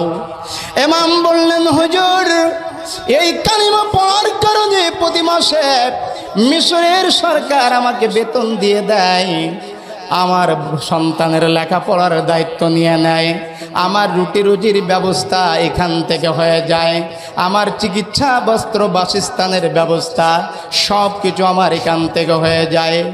শহীদ কুতুব বললেন, তাহলে শোনো, তুমি যে কালিমা পড়ো আমিও তো সেই কালিমা পড়েছি, কিন্তু তোমার কালিমা আর আমার কালিমা এক বটে, কিন্তু তুমি কালিমা পড়ার কারণে তুমি বেতন পাও, আর আমি এই কালিমার ব্যাখ্যা লেখার কারণে মিশরের সরকার আমাকে ফাঁসিতে ঝুলায়। একবার জোরে জোরে বলুন আল্লাহু আকবার। ফেসবুকে কি লেখালেখি দরকার ছিল? কি আল্লাহর কোরআনের পথে থাকতে হলে মানুষের জীবনে বাধা বিপত্তি তো আসবে। এবার আসুন, আল্লাহ তাআলা যে বলেন, জালিকাল কিতাবুল লা রাইবা ফি, ইয়া এমন একটি কিতাব যার ভিতরে কোনো প্রকার ভুল ভ্রান্তি নাই, কোনো সন্দেহ নাই, হুদাল্লিল মুত্তাকিন, আর এটা হলো মুত্তাকিদের জন্য পথ প্রদর্শক। একবার জোরে বলা যাবে কি সুবহানাল্লাহ? এই পৃথিবীর যত কিতাব রয়েছে সব কিতাবগুলি এক জায়গায় যদি করা হয়, পৃথিবীর প্রায় 500 ধর্মগ্রন্থ রয়েছে। জোরে বলেন কত? হাত উঁচু করে বলেন কত? প্রায় 500 ধর্মগ্রন্থ পৃথিবীতে রয়েছে। এই 500 ধর্মগ্রন্থ সব কিন্তু আমার আল্লাহর পক্ষ থেকে নাই, কেবলমাত্র শুধুমাত্র অনলি ফর আল্লাহর কোরআন হলো আল্লাহর পক্ষ থেকে, লা শাক্কা ফিহি, এতে কোনো সন্দেহ নাই। এখন আসুন, এই কোরআনের ভুল ধরার জন্য আমেরিকা এবং ব্রিটেন তারা একটা যৌথ কনফারেন্স করলো। বাপজিরা আপনারা কি কষ্ট পাচ্ছেন নাকি? এই যুবকরা কষ্ট পাচ্ছ নাকি? আমি একে একে আলোচনা করছি। ব্রিটেন এরা কনফারেন্স করলো যে এই কোরআনের ভুল ধরতে হবে। আমাদের কাছে আছে বড় অস্ত্র, আমাদের কাছে আছে বড় টাকা, আমাদের কাছে আছে সোলজার সৈন্য সামন্ত, কিন্তু মুহাম্মদুর রাসূলুল্লাহ সাল্লাল্লাহু আলাইহি ওয়াসাল্লাম আরব ভূখণ্ডের ভিতরে মক্কা মুআজ্জামা আর মদিনা মুনওয়ারার ভিতরে যে কালিমার তালকিন দিয়েছিল, যে কালিমার গান গিয়েছিল, এই কালিমার গান গাওয়ার কারণে গোটা পৃথিবী যত যেন 1965 সালে গোটা পৃথিবীতে মানুষের একটা কালিমা পড়ার হিড়িক পড়ে গেল। একবার চিৎকার মেরে বলুন আল্লাহু আকবার। আমেরিকা এবং ব্রিটেন তারা একটা কনফারেন্স করলো যে এই কোরআনের ভুল ধরতে হবে। কি ধরতে হবে? জোরে বলেন, কি ধরতে হবে? এ কোরআনের ভুল ধরতে হবে। এই কোরআনের ভুল ধরার জন্য যখন একটা স্টেজ করা হলো, মঞ্চ করা হলো, সেই জামানায় পৃথিবীর 499টা ধর্মগ্রন্থ নিয়ে আসা হলো, আর সর্বশেষ আনলেন আল্লাহর কোরআন দিয়ে 500 যখন পুরানো হলো, এই 500 ধর্মগ্রন্থ যখন একত্রিত করা হলো, সুপারসনিক কম্পিউটারের ভিতরে আল্লাহর কোরআনকে রাখা হবে, আল্লাহর কোরআনকে দেয়া হবে। একে একে পৃথিবীর মানব রচিত যত সংবিধান কনস্টিটিউশন ছিল সব যখন সুপারসনিক কম্পিউটারের ভিতরে দেওয়া হলো, দেওয়ার কারণে সেদিন গীতা আনা হলো, রামায়ণ আনা হলো, জিন্দাবেস্তা আনা হলো, যজুর্বেদ আনা হলো, সামবেদ আনা হলো, ঋগ্বেদ আনা হলো, অথর্ববেদ আনা হলো, ওল্ড টেস্টমেন্ট নিয়ে আনা হলো, নিউ টেস্টমেন্ট নিয়ে আনা হলো, এবং আল্লাহর কোরআনও সেদিন নেওয়া হলো। সব কিতাবগুলো একে একে সব সুপারসনিক কম্পিউটারের ভিতরে দেওয়া হলো, আর সুইচ অন করে দিয়ে বলছে, ও সুপারসনিক কম্পিউটার বলে দাও এটা মানুষের জন্য যথেষ্ট নাকি হেদায়েতের জন্য? এক বাক্যে সুপারসনিক কম্পিউটার 499টা ধর্মগ্রন্থ লা বলে জবাব দিয়ে দিলেন, না না না, এটা মানুষের জন্য কল্যাণ হতে পারে না, এটা মানুষের জন্য যথেষ্ট হতে পারে না। একবার জোরে জোরে বলা যাবে কি সুবহানাল্লাহ? ওই সুপারসনিক কম্পিউটারের চতুর্দিক দিয়ে অনেক ভিআইপি পাচ্ছেন মানুষ বসল, সুপারসনিক কম্পিউটারকে মাঝ বরাবর রাখা হলো। ভিআইপি পাচ্ছেন, সিআইপি পাচ্ছেন, বিভিন্ন মানুষ সেখানে দেখবে, আল্লাহর কোরআনের ভুল ধরবে, হাসি তামাশা করবে, আল্লাহর কোরআন নিয়ে ব্যঙ্গ করবে। কিন্তু বাজানেরা বলুন, আল্লাহর কোরআনের কোনো ভুল আছে কিনা? সর্বপ্রথম যেদিন সুপারসনিক কম্পিউটারের ভিতরে আল্লাহর কোরআন কিভাবে দেয়া হলো, আর সুপারসনিক কম্পিউটারের ভিতরে সুইচ অন করা হলো, আর বলা হলো, ও সুপারসনিক কম্পিউটার বলে দাও এর ভিতরে কোনো ভুল আছে নাকি? সঙ্গে সঙ্গে সুপারসনিক কম্পিউটার বললেন, ইয়েস, এটাই হচ্ছে মানুষের জন্য হেদায়েত দিতে পারে, এটাই হচ্ছে মানুষের জন্য যথেষ্ট। একবার জোরে বলা যাবে কি সুবহানাল্লাহ? দ্বিতীয়বার যখন আবার দেয়া হলো, বললেন, হ্যাঁ এটা মানুষের জন্য যথেষ্ট, হেদায়েত দিতে পারে, এটাই মুক্তির পথ, এটাই কামিয়াবির গ্যারান্টি। আবার যখন তৃতীয়বার দেয়া হলো, আবার বললেন, এটা মানুষের জন্য হেদায়েত, এটা মানুষের জন্য গ্যারান্টি, এটাই হলো মানুষের জন্য একমাত্র পথ প্রদর্শক। একবার জোরে জোরে বলা যাবে কি সুবহানাল্লাহ? একে অপরে যখন একে একে 3টা বার আল্লাহর কোরআনের সত্যতার প্রমাণ দিয়ে দিলেন, পরিচয় দিয়ে দিলেন সুপারসনিক কম্পিউটার, তখন ভিআইপি আর সিআইপি পাচ্ছেন মানুষেরা সবাই ফাল করে একজন আরেক জনের দিকে তাকাচ্ছে আর বলছে যে কোরআনের ভুল ধরার জন্য আজকের এত আয়োজন, এত কিছুর প্রয়োজন, এত অর্থ, এত টাকা, এত মেধা, সব কিছু একত্রিত করেছি, আর মানব রচিত সব 499টাকে বুলবুল প্রমাণ করে দিল। আর সুপারসনিক কম্পিউটারকে বললেন, ইয়াস, এটাই হচ্ছে মানুষের জন্য যথেষ্ট। আমাদের মনে হয় এই সুপারসনিক কম্পিউটারের যান্ত্রিক কোনো ত্রুটি হয়েছে। একবার চিৎকার মেরে বলেন নাউজুবিল্লাহ। ভাইরা আমার, নেতারা একজন আর একজনকে বলছে, কি হয়ে গেল? আরেকজন বলছে তাই তো ভাই, কি হয়ে গেল? সেদিন পৃথিবীর বড় বড় মেকার আনা হলো, মিস্ত্রি আনা হলো, মেকানি আনা হলো, বললেন সুপারসনিক কম্পিউটারের যান্ত্রিক কোনো ত্রুটি হয়েছে, এটা আবারও খোলো, নবসাজে সজ্জিত করো। মেকাররা বললেন স্যার এর ভিতরে কোনো যান্ত্রিক ত্রুটি হয় নাই। ও স্যার এটাই ঠিকই রয়েছে। তবুও নেতারা বলছে খোল ওটা। নেতাদের মন খুশি করার জন্য, মনোরঞ্জন করার জন্য, চাকরি বাঁচানোর সুবাদে সেদিন সুপারসনিক কম্পিউটারকে যখন আবারও নবসাজে সজ্জিত করা হলো, আবার আল্লাহর কোরআনকে যখন এভাবে দেয়া হলো, দেওয়ার সাথে সাথে বলা হলো ইয়েস, এটাই হলো মানুষের জন্য যথেষ্ট, এটাই হলো মানুষের মুক্তি দিতে পারে, মানুষের কল্যাণের জন্য এটাই যথেষ্ট। একবার জোরে জোরে বলা যাবে কি সুবহানাল্লাহ? ইতিহাস প্রমাণ করেছে সেদিন একবার নয়, দুইবার নয়, 5 বার নয়, 10 বার নয়, 20 বার নয়, 50 বার নয়, 1000 বার নয়, 2000 বার নয়, 21000 বার আল্লাহর কোরআনকে সুপারসনিক কম্পিউটারের ভিতরে দেয়া হলো। আর 21000 বার আল্লাহর কোরআনের সত্যতার প্রমাণ দিয়ে দিল। একবার জোরে জোরে বলা যাবে কি সুবহানাল্লাহ? শুধু কি তাই? ও ভাইরা বাপজানেরা আমার, এই কোরআনকে যারা বিকৃতি করেছে, এই কোরআনকে যারা নষ্ট জায়গায় নীতি দিয়েছে, এই কোরআনকে যারা অপমান করেছে, অপদস্থ করেছে, সেই জাতির জন্য আল্লাহ আকাশ থেকে গজব দিয়েছে। আছে না নাই? আর জোরে বলেন আছে না নাই?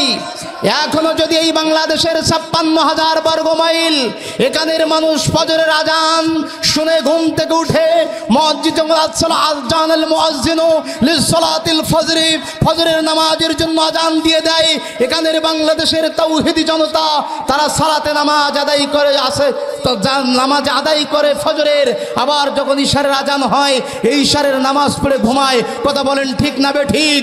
সুতরাং এই শাহজালাল, এই শাহপরান বড় আউলিয়ার দেশে আল্লাহর ওলিদের পদচারণায় এই আল্লাহর ওলিরা এখানে শুয়ে আছেন। আল্লামা মুইজউদ্দিন হামিদি এই আপনার এই কলরওয়ায় এখানে শুয়ে আছেন, খানপুরে আল্লামা ইলাহি বক্স এবং আল্লামা হাসান সাহেব রহমাতুল্লাহ আলাইহি। কথা বলেন ঠিক না বে ঠিক?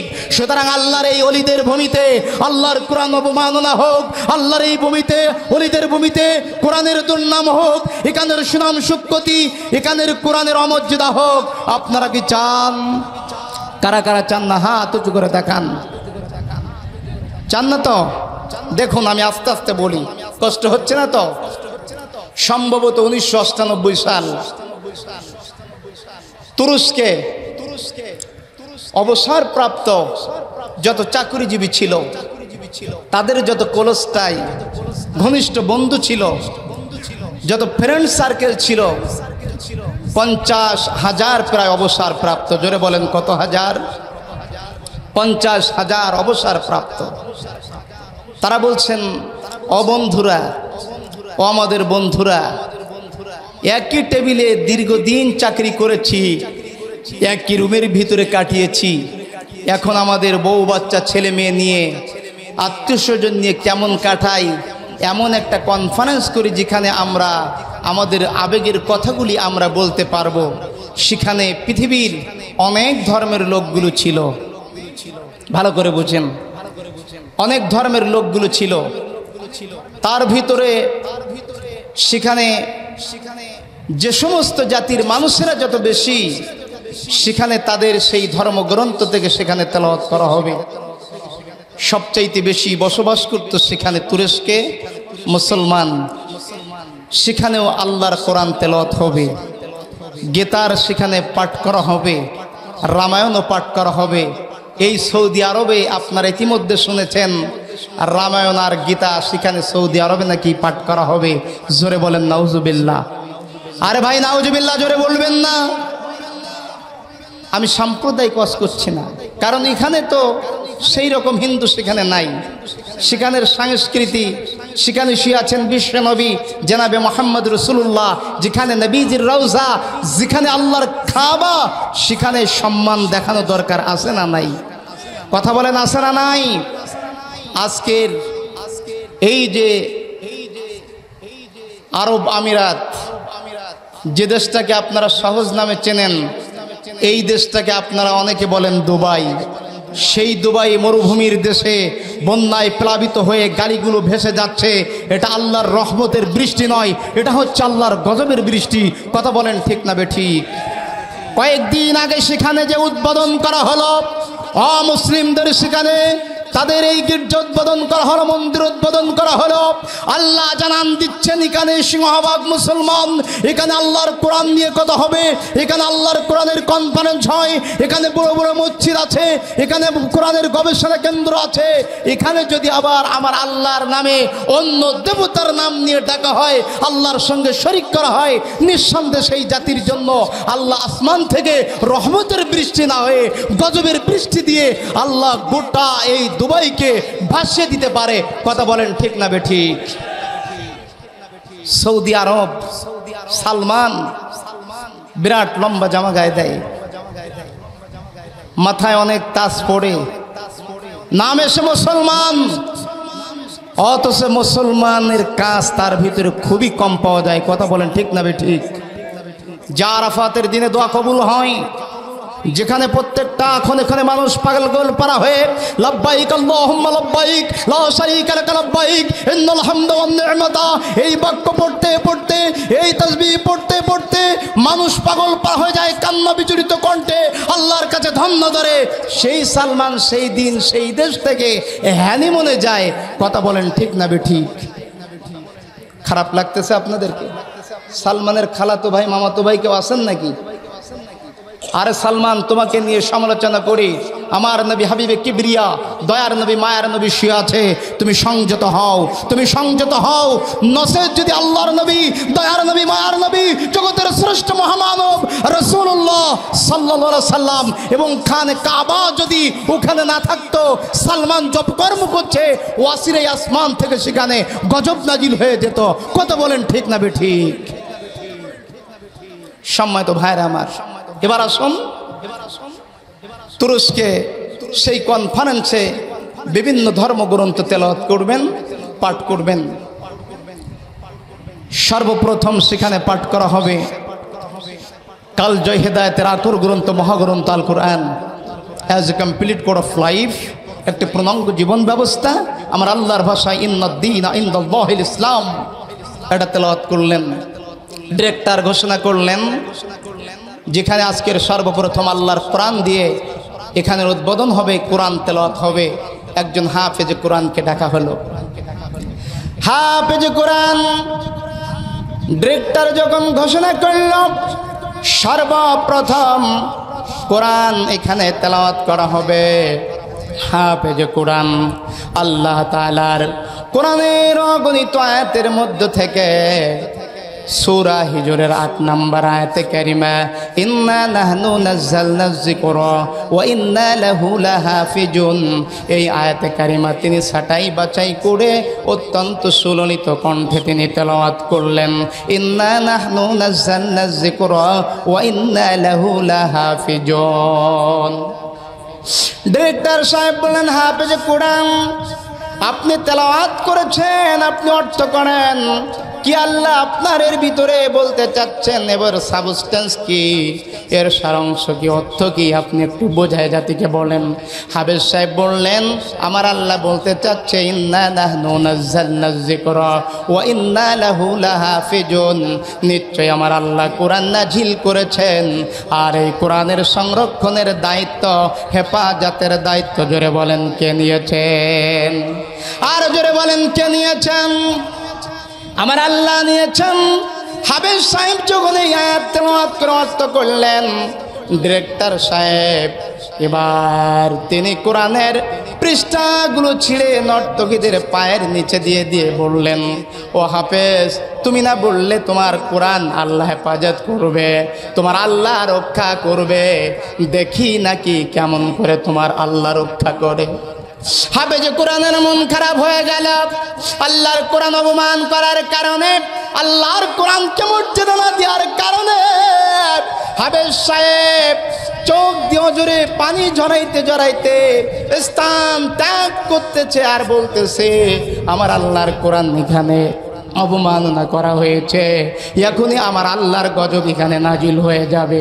যেই না তিনি চলে গেলেন, নির্ধারিত সীমারেখায় চলে গেলেন, হঠাৎ করে বিরাট একটি কালো মেঘ এসে জড়ো হয়ে ওখানে ওই 50,000 কনফারেন্সে থাকা হাইব্রিড বেঈমানগুলোকে আল্লাহ সমুদ্রের অথল তলদেশে দিলেন। আজ পর্যন্ত আল্লাহ তাদের খোঁজ এই জমিনের পরে দেন নাই। এই ক্ষমতার মালিক আমার আল্লাহ আছে না নাই? আরো জোরে বলেন আছে না নাই? সুতরাং ভাইরা বাপজিরা, আমি যখন ভারতের ভিতরে কলকাতার নারায়ণ হাসপাতাল, কলকাতায় একটা হাসপাতাল, আপনারা দেখবেন শিয়ালদা থেকে একটু দূরে নারায়ণ হাসপাতাল। আমি যখন বাংলাদেশি হিসাবে আমাকে হাসপাতালটা আমার কমিটির মানুষ, মাহফিল কমিটির আমাকে ঘুরে ঘুরে দেখাচ্ছিল। একজন আমাকে দেখাচ্ছিল, একজন ডাক্তার বলছে মৌলভী সাহেব, পিসাব আপনি না বাংলাদেশি? আমি বললাম হ্যাঁ আমি বাংলাদেশি। বলছে মাওলানা সাহেব, আল্লাহর কোরআন, আপনারা মৌলভী মানুষ, আল্লাহর কোরআনের ভিতরে কোনো ভুল নাই। কোনো ডাক্তার কিন্তু আল্লাহর কোরআনকে বিরোধিতা করে না, কিন্তু এই দেশে নয়, আপনার মুসলমানের দেশেও দেখি আল্লাহ আপনার কোরআনকে, আল্লাহর কোরআনকে বিরোধিতা করে। আপনার দেশেরও কিছু মানুষ আমাকে এই ভাষায় কথা বলছে, আপনার দেশের কিছু মানুষ উনি তার কম্পিউটারের স্ক্রিন নিয়ে বিশাল দেয়াল জোড়া আমাকে দেখাচ্ছেন মানুষের 3.5 হাত দেওয়ার হিউম্যান বডি, কোথায় কোন যন্ত্র, কোথায় কোন অ্যানাটমি। তিনি বললেন হুজুর, ও মৌলভী সাহেব, কোন ডাক্তার কেউ সৃষ্টিকর্তাকে অস্বীকার করে না। আমরা যখন একজন রুগীকে অপারেশন থিয়েটারে নিয়ে যাই, আমাদের কোনো বাঁচানোর ক্ষমতা নাই, আমাদের কোনো সুযোগ নাই। আমরা সৃষ্টিকর্তার কাছে প্রার্থনা করি, তিনি কিন্তু বাঁচিয়ে দেন। আমরা কিন্তু নাস্তিক হই না, আমরা কিন্তু জাতিতে হিন্দু হলেও আমরা কিন্তু সৃষ্টিকর্তাকে বিরোধিতা করি না। আমাকে বলছে, কিন্তু আমার দেশের তত্ত্বাবধায়ক সরকারের আমলে এক সময়, ওই সময় রাশেদকে চৌধুরী আমার আল্লাহর কোরআনের ব্যাপারে দাবি উঠেছিল। কথা বলেন ঠিক না ঠিক? এই কথা বলেন, দেখুন মনে নেই আপনাদের পুরাতন ইতিহাস? কথা বলেন ঠিক না ঠিক? কিন্তু যতই বিরোধিতা করো বড় শেয়ারের জন্য, মরো আগে তাই বুঝবে কত ধানের কত চাল। খারাপ লাগে ভাইরা আমার? এবার শোনন, এবার এই সুপারসনিক কম্পিউটারের ভিতরে তো 21,000 বার দেওয়া হলো, ওখানে কোরআনের সত্যতার প্রমাণ দেওয়া হলো। আল্লাহর কোরআনকে অবমাননা করার কারণে তুরস্কের জমিনে কিন্তু সে অনেক আগে গজব দেওয়া হয়েছিল। শুধু কি তাই, আমার আল্লাহ তাআলা বলেন এই কোরআন হচ্ছে হুদাল লিল মুত্তাকিন, এটা হচ্ছে মুত্তাকিদের জন্য হেদায়েত। জোরে বলেন কাদের জন্য হেদায়েত? মুত্তাকিদের জন্য। আল্লাহ বলেন এটা হচ্ছে হেদায়েত। ও আমার বাপজিরা ভাইরা আমার, মুত্তাকিদের জন্য কেমন হেদায়েত? যে মানুষটা কোনোদিন মধু খায় নাই, একটা সাদা বোতলের ভিতরে মধু ভরা রয়েছেন, জীবনে কোনোদিন মধু যে খায় নাই, ও বুঝবে না এটা তিতা না টক না মিষ্টি, কোনোদিন সে বুঝবে না।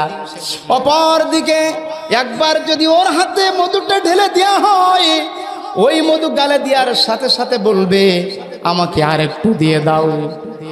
কথা বলেন ঠিক না বেঠিক? এখন হেদায়েতের মালিককে জোরে বলেন, আর জোরে বলেন মালিককে। আমার আল্লাহ কোরআনে বলেন ইন্নাল্লাহা ইয়াহদি মাইয়াশাউ ইলা সিরাতিম মুস্তাকিম। আমার আল্লাহ বলেন হেদায়েতের মালিক, হেদায়েতের চাবিকাঠি, হেদায়েতের রিমোট কন্ট্রোলার হলো আমার হাতে। আমি আল্লাহ যাকে হেদায়েত দেই তাকে আমি আল্লাহ হেদায়েতের মালা পরিয়ে দেই, আর যাকে আমি আল্লাহ হেদায়েত দেই না, মুসলমানের ঘরে জন্মগ্রহণ করে আমি তাকে পাগলের মতো আমি আল্লাহ ঘুরিয়ে বেড়াই। এই ক্ষমতারও মালিককে। হেদায়েত এমন একটা জিনিস যা পৃথিবীর কোনো হাটে বাজারে কিনতে পাওয়া যায় না, পৃথিবীর কোনো মার্কেটে যেটা কিনতে পাওয়া যায় না।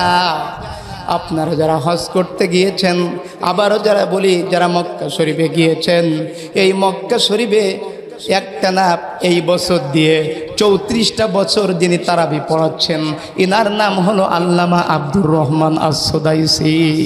এখন আব্দুর রহমান আস-সুদাইসি যখন কাবার আঙ্গিনায় হেরেবে কোরআনে কারিম তেলাওয়াত করে, মনে হয় যেন আকাশ থেকে অঝরে কুয়াশার মতো আল্লাহর কুরআনগুলি অঝরে ঝরে ঝরে পড়তেছে। এই আব্দুর রহমান আস-সুদাইসির কোরআন এর তেলাওয়াতের ক্যাসেটের সিডি গোটা বিশ্বের 57টি মুসলিম দেশ, গোটা পৃথিবীর আনাচে কানাচে তার ক্যাসেটগুলি পাওয়া যায়। একজন মহিলা ছিল অমুসলিম, যিনি ছিল অমুসলিম, এনার নাম ছিল জন মেরি। এই জন মেরি আমেরিকায় গিয়েছিলেন শুটিং স্পট করার জন্য, মানুষের মনোরঞ্জন করার জন্য, মানুষের মনে এনজয় করার জন্য বিরাট মঞ্চ তৈরি করা হলো। আর ওই জন মেরি ওখানে দাঁড়িয়ে দাঁড়িয়ে তিনি কমিক দিবে, ওখানে দাঁড়াইয়া মানুষের মনোরঞ্জন করবে, মানুষের শান্তি দিবে দিলে সাময়িকের জন্য। গোটা পৃথিবীতে তার কমিক শোনার জন্য টিভির পর্দায় সিডিতে বিভিন্ন দর্শক তার জন্য করতালি ফুরাইতে না ফুরাইতে আবারও করতালি পড়ে যায়। অসুবিধা হচ্ছে নাকি? করতালি যখন পড়ে গেল, অগণিত হাজার হাজার মানুষ যখন তার মঞ্চ দেখতেছে, তার নৃত্য দেখতেছে কমিক দিয়ে, দর্শককে মাতাইবেন। তার ডানি বায়ে অনেক তার সেহেরিরা বান্ধবীরা ছিল।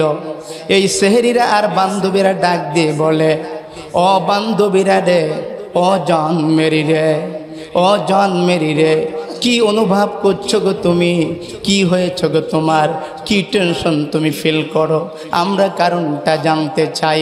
এমন সময় হাজার হাজার দর্শক তার কমিক দেখবেন, তার এই নাচগুলা দেখবেন, তার এই অ্যাকশনটা দেখবে।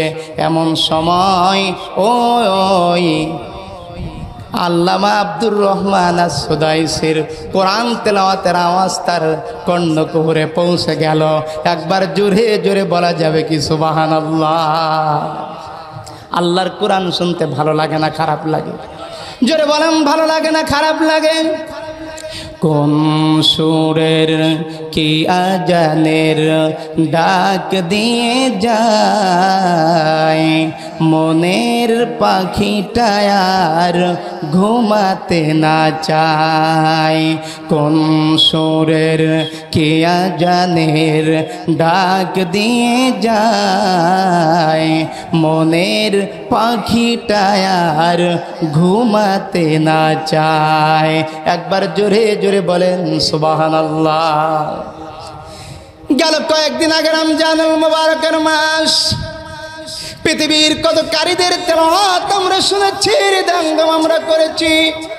বিশ্বজোড়া হাফেজ কোরআন আবু রায়হানের তেলাওয়াত আমরা শুনেছি, নাজমুস সাকিবের তেলাওয়াত শুনেছি।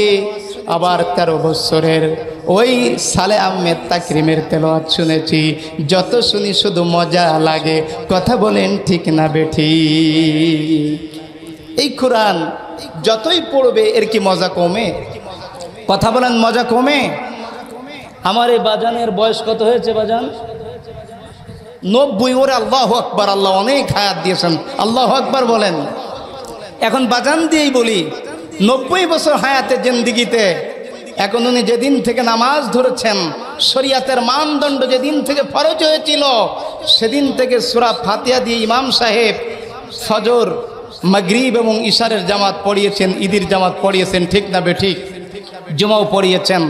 কিন্তু কোনো মানুষ কি কোনোদিন বলেছে ইমাম সাহেবকে, ইমাম সাহেব বয়স আমার এখন 90 বছর হয়েছে, এই 90 বছর আপনি সূরা ফাতিহা দিয়ে প্রতি রাকাতে আপনি নামাজ পড়ান, এই সুর আমাকে আর ভালো লাগে না, আপনি এই সূরা ফাতিহা বাদে অন্য আয়াত দিয়ে আপনি নামাজ পড়ান, এমন কমপ্লেন কি কেউ করতে পেরেছে? কথা বলেন, কেউ পেরেছে? এটা যে আল্লাহর কোরআন, এটা আল্লাহর পক্ষ থেকে, এটাই হচ্ছেন তার বড় প্রমাণ। কারণ পৃথিবীর কোনো কিতাব একবার পাঠ করলে, একবার তেলাওয়াত করলে দ্বিতীয়বার সেটা পড়ার আর মন মানসিকতা সেরকম থাকে না। কথা বলেন ঠিক না বেঠিক? দুইবার পড়লে তিনবার আর পড়তে মন চায় না, চারবার পড়লে পাঁচবার ইমেজ লস্ট হয়ে যায়, ছয়বার পড়লে সাতবার ইমেজ লস হয়ে যায়। কিন্তু আল্লাহর কোরআন যতই পড়বেন, যতই তেলাওয়াত করবেন, ততই আল্লাহর কোরআনের ভিতরে মজা আছে না নাই? আরো জোরে বলেন, মজা আছে না নাই? সেই মুসলমান কোরআন কি শিক্ষা দরকার আছে না নাই? ও মুসলমান, কোরআন শিক্ষা দরকার আছে না নাই? আমি আপনাদের সেই ঘটনা শোনাবো ইনশাআল্লাহ। এখন আব্দুর রহমান আস-সুদাইসির সেই কণ্ঠের আওয়াজ, সেই তেলাওয়াত ওই জন মেরির কর্ণকুহরে ভেসে উঠল, ভেসে আসলো। জন মেরি বেহুশ হয়ে মঞ্চের পরে পড়ে গেল। বান্ধবীরা ডাক দিয়ে বলে, বান্ধবীরা রে, একটা চোখ মেলায় দেখো, হাজার হাজার দর্শক তোমার জন্য কান্না করে। কোন সুরের মর্চনা তোমাকে পাগল করলো? কি হয়েছে তোমার? কারণ তোমার এই কমিক দেখার জন্য হাজার হাজার মানুষ এখানে উপস্থিত হয়েছে, কত টাকা দিয়ে টিকিট করেছে। বান্ধবীরা, তোমাদের কি হয়েছে? তুমি কেন অসুস্থ বোধ করতেছ নাকি? কিছুক্ষণ পরে যখন তিনি স্নিগ্ধ জ্ঞান ফিরে পেলেন, ফিরে পাওয়ার পরে চক্ষু মিলে বললেন, বান্ধবীরা রে, আমার কোন সুরের আওয়াজ আমাকে পাগল করলো আমি জানি না। যেই না আমি অ্যাকশন নিলাম, অমনি করে কি যেন একটা সুর আমার কর্ণের ভিতরে আসলো। ওই সুরের মূর্ছনায় আমি জ্ঞান হারিয়ে ফেললাম। আবার যখন দ্বিতীয়বার নবসাজে সজ্জিত হয়ে আবারও যখন তিনি অ্যাকশনে চলে গেলেন, আবারও আল্লাহর অলির কাবার ইমামের তেলাওয়াত তার কর্ণে ভেসে আসলেন, হৃদয়ঙ্গম করলেন। আবারও তিনি এই মঞ্চের পরে তিনি বেহুশ হয়ে পড়ে গেলেন। একবার জোরে বলুন আল্লাহু আকবার। কোরআনের মুজিজা আছে না নাই? আরো জোরে বলেন, মুজিজা আছে না নাই? বাইরা আমার, এবার বান্ধবীরা ডাক দিয়ে বলে, বান্ধবীরা ডাক দিয়ে বলে, ও জন্মেরি, তোমাকে দেখার জন্য কত মানুষ আসলো, কত মানুষ দেখো তোমার জন্য কান্না করে। তুমি কেন প্রেশারিগ্রস্ত হয়ে গিয়েছো? কি হয়েছে তোমার? তুমি একটু চক্ষু মিলে দেখো। দীর্ঘক্ষণ পরে যখন তিনি আবার একটু হুঁশ ফিরে গেলেন, বান্ধবীদের বললেন, ও বান্ধবীরা রে, ও বান্ধবীরা রে, ও বান্ধবীরা রে, আমি আর জালাতের ভিতরে থাকতে চাই না। যে সুরের মূর্ছনায় আমাকে পাগল পারা করে দিল, আমি সেই কালিমা পড়ে আল্লাহর গোলাম হয়ে আমার জীবনটা আমি অতিবাহিত করতে চাই। একবার জোরে জোরে বলা যাবে কি সুবহানাল্লাহ? দিন দিন ইসলামের জন্য গণজোয়ার আছে না নাই? জোরে বলেন, আছে না নাই? ভারতের যে কলকাতার যে শিব মন্দির, এখানের যিনি সভাপতি ছিলেন, ইনি ইসলাম কবুল করেছেন আলহামদুলিল্লাহ। গোটা পৃথিবীতে ইসলামের জন্য একটা গণজোয়ার তৈরি হয়েছেন, কারণ এই কোরআন হচ্ছে মানুষের হেদায়েতের জন্য যথেষ্ট। জোরে বলেন আল্লাহু আকবার। আর জোরে বলেন আল্লাহু আকবার।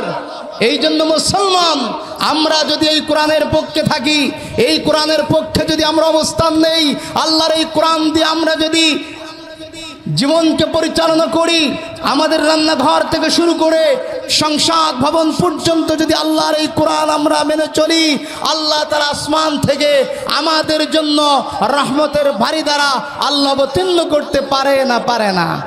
আরো জোরে বলেন, পারে না? পারে না? তাই সেই কথা বলতেছিলাম, আজকে আমাদের এই কোরআন একটা অক্ষর তেলাওয়াত করলে জোরে বলেন কয়টা নেকি? জোরে বলেন কয়টা নেকি? একটু হাত উঁচু করে বলেন কয়টা নেকি? 10টা করে নেকি হয়। আল্লাহর হাবিব বলেন, কোন আল্লাহর গোলাম যদি কোরআন তেলাওয়াত করে, একটা অক্ষর তেলাওয়াত করে, একটা অক্ষর তেলাওয়াত করার কারণে, একটা অক্ষর শোনার কারণে আকাশের মালিক জমিনের মালিক আল্লাহ তাআলা তার আমল নামায় কমপক্ষে 10টা করে নেকি লিখে দিয়ে দেয়।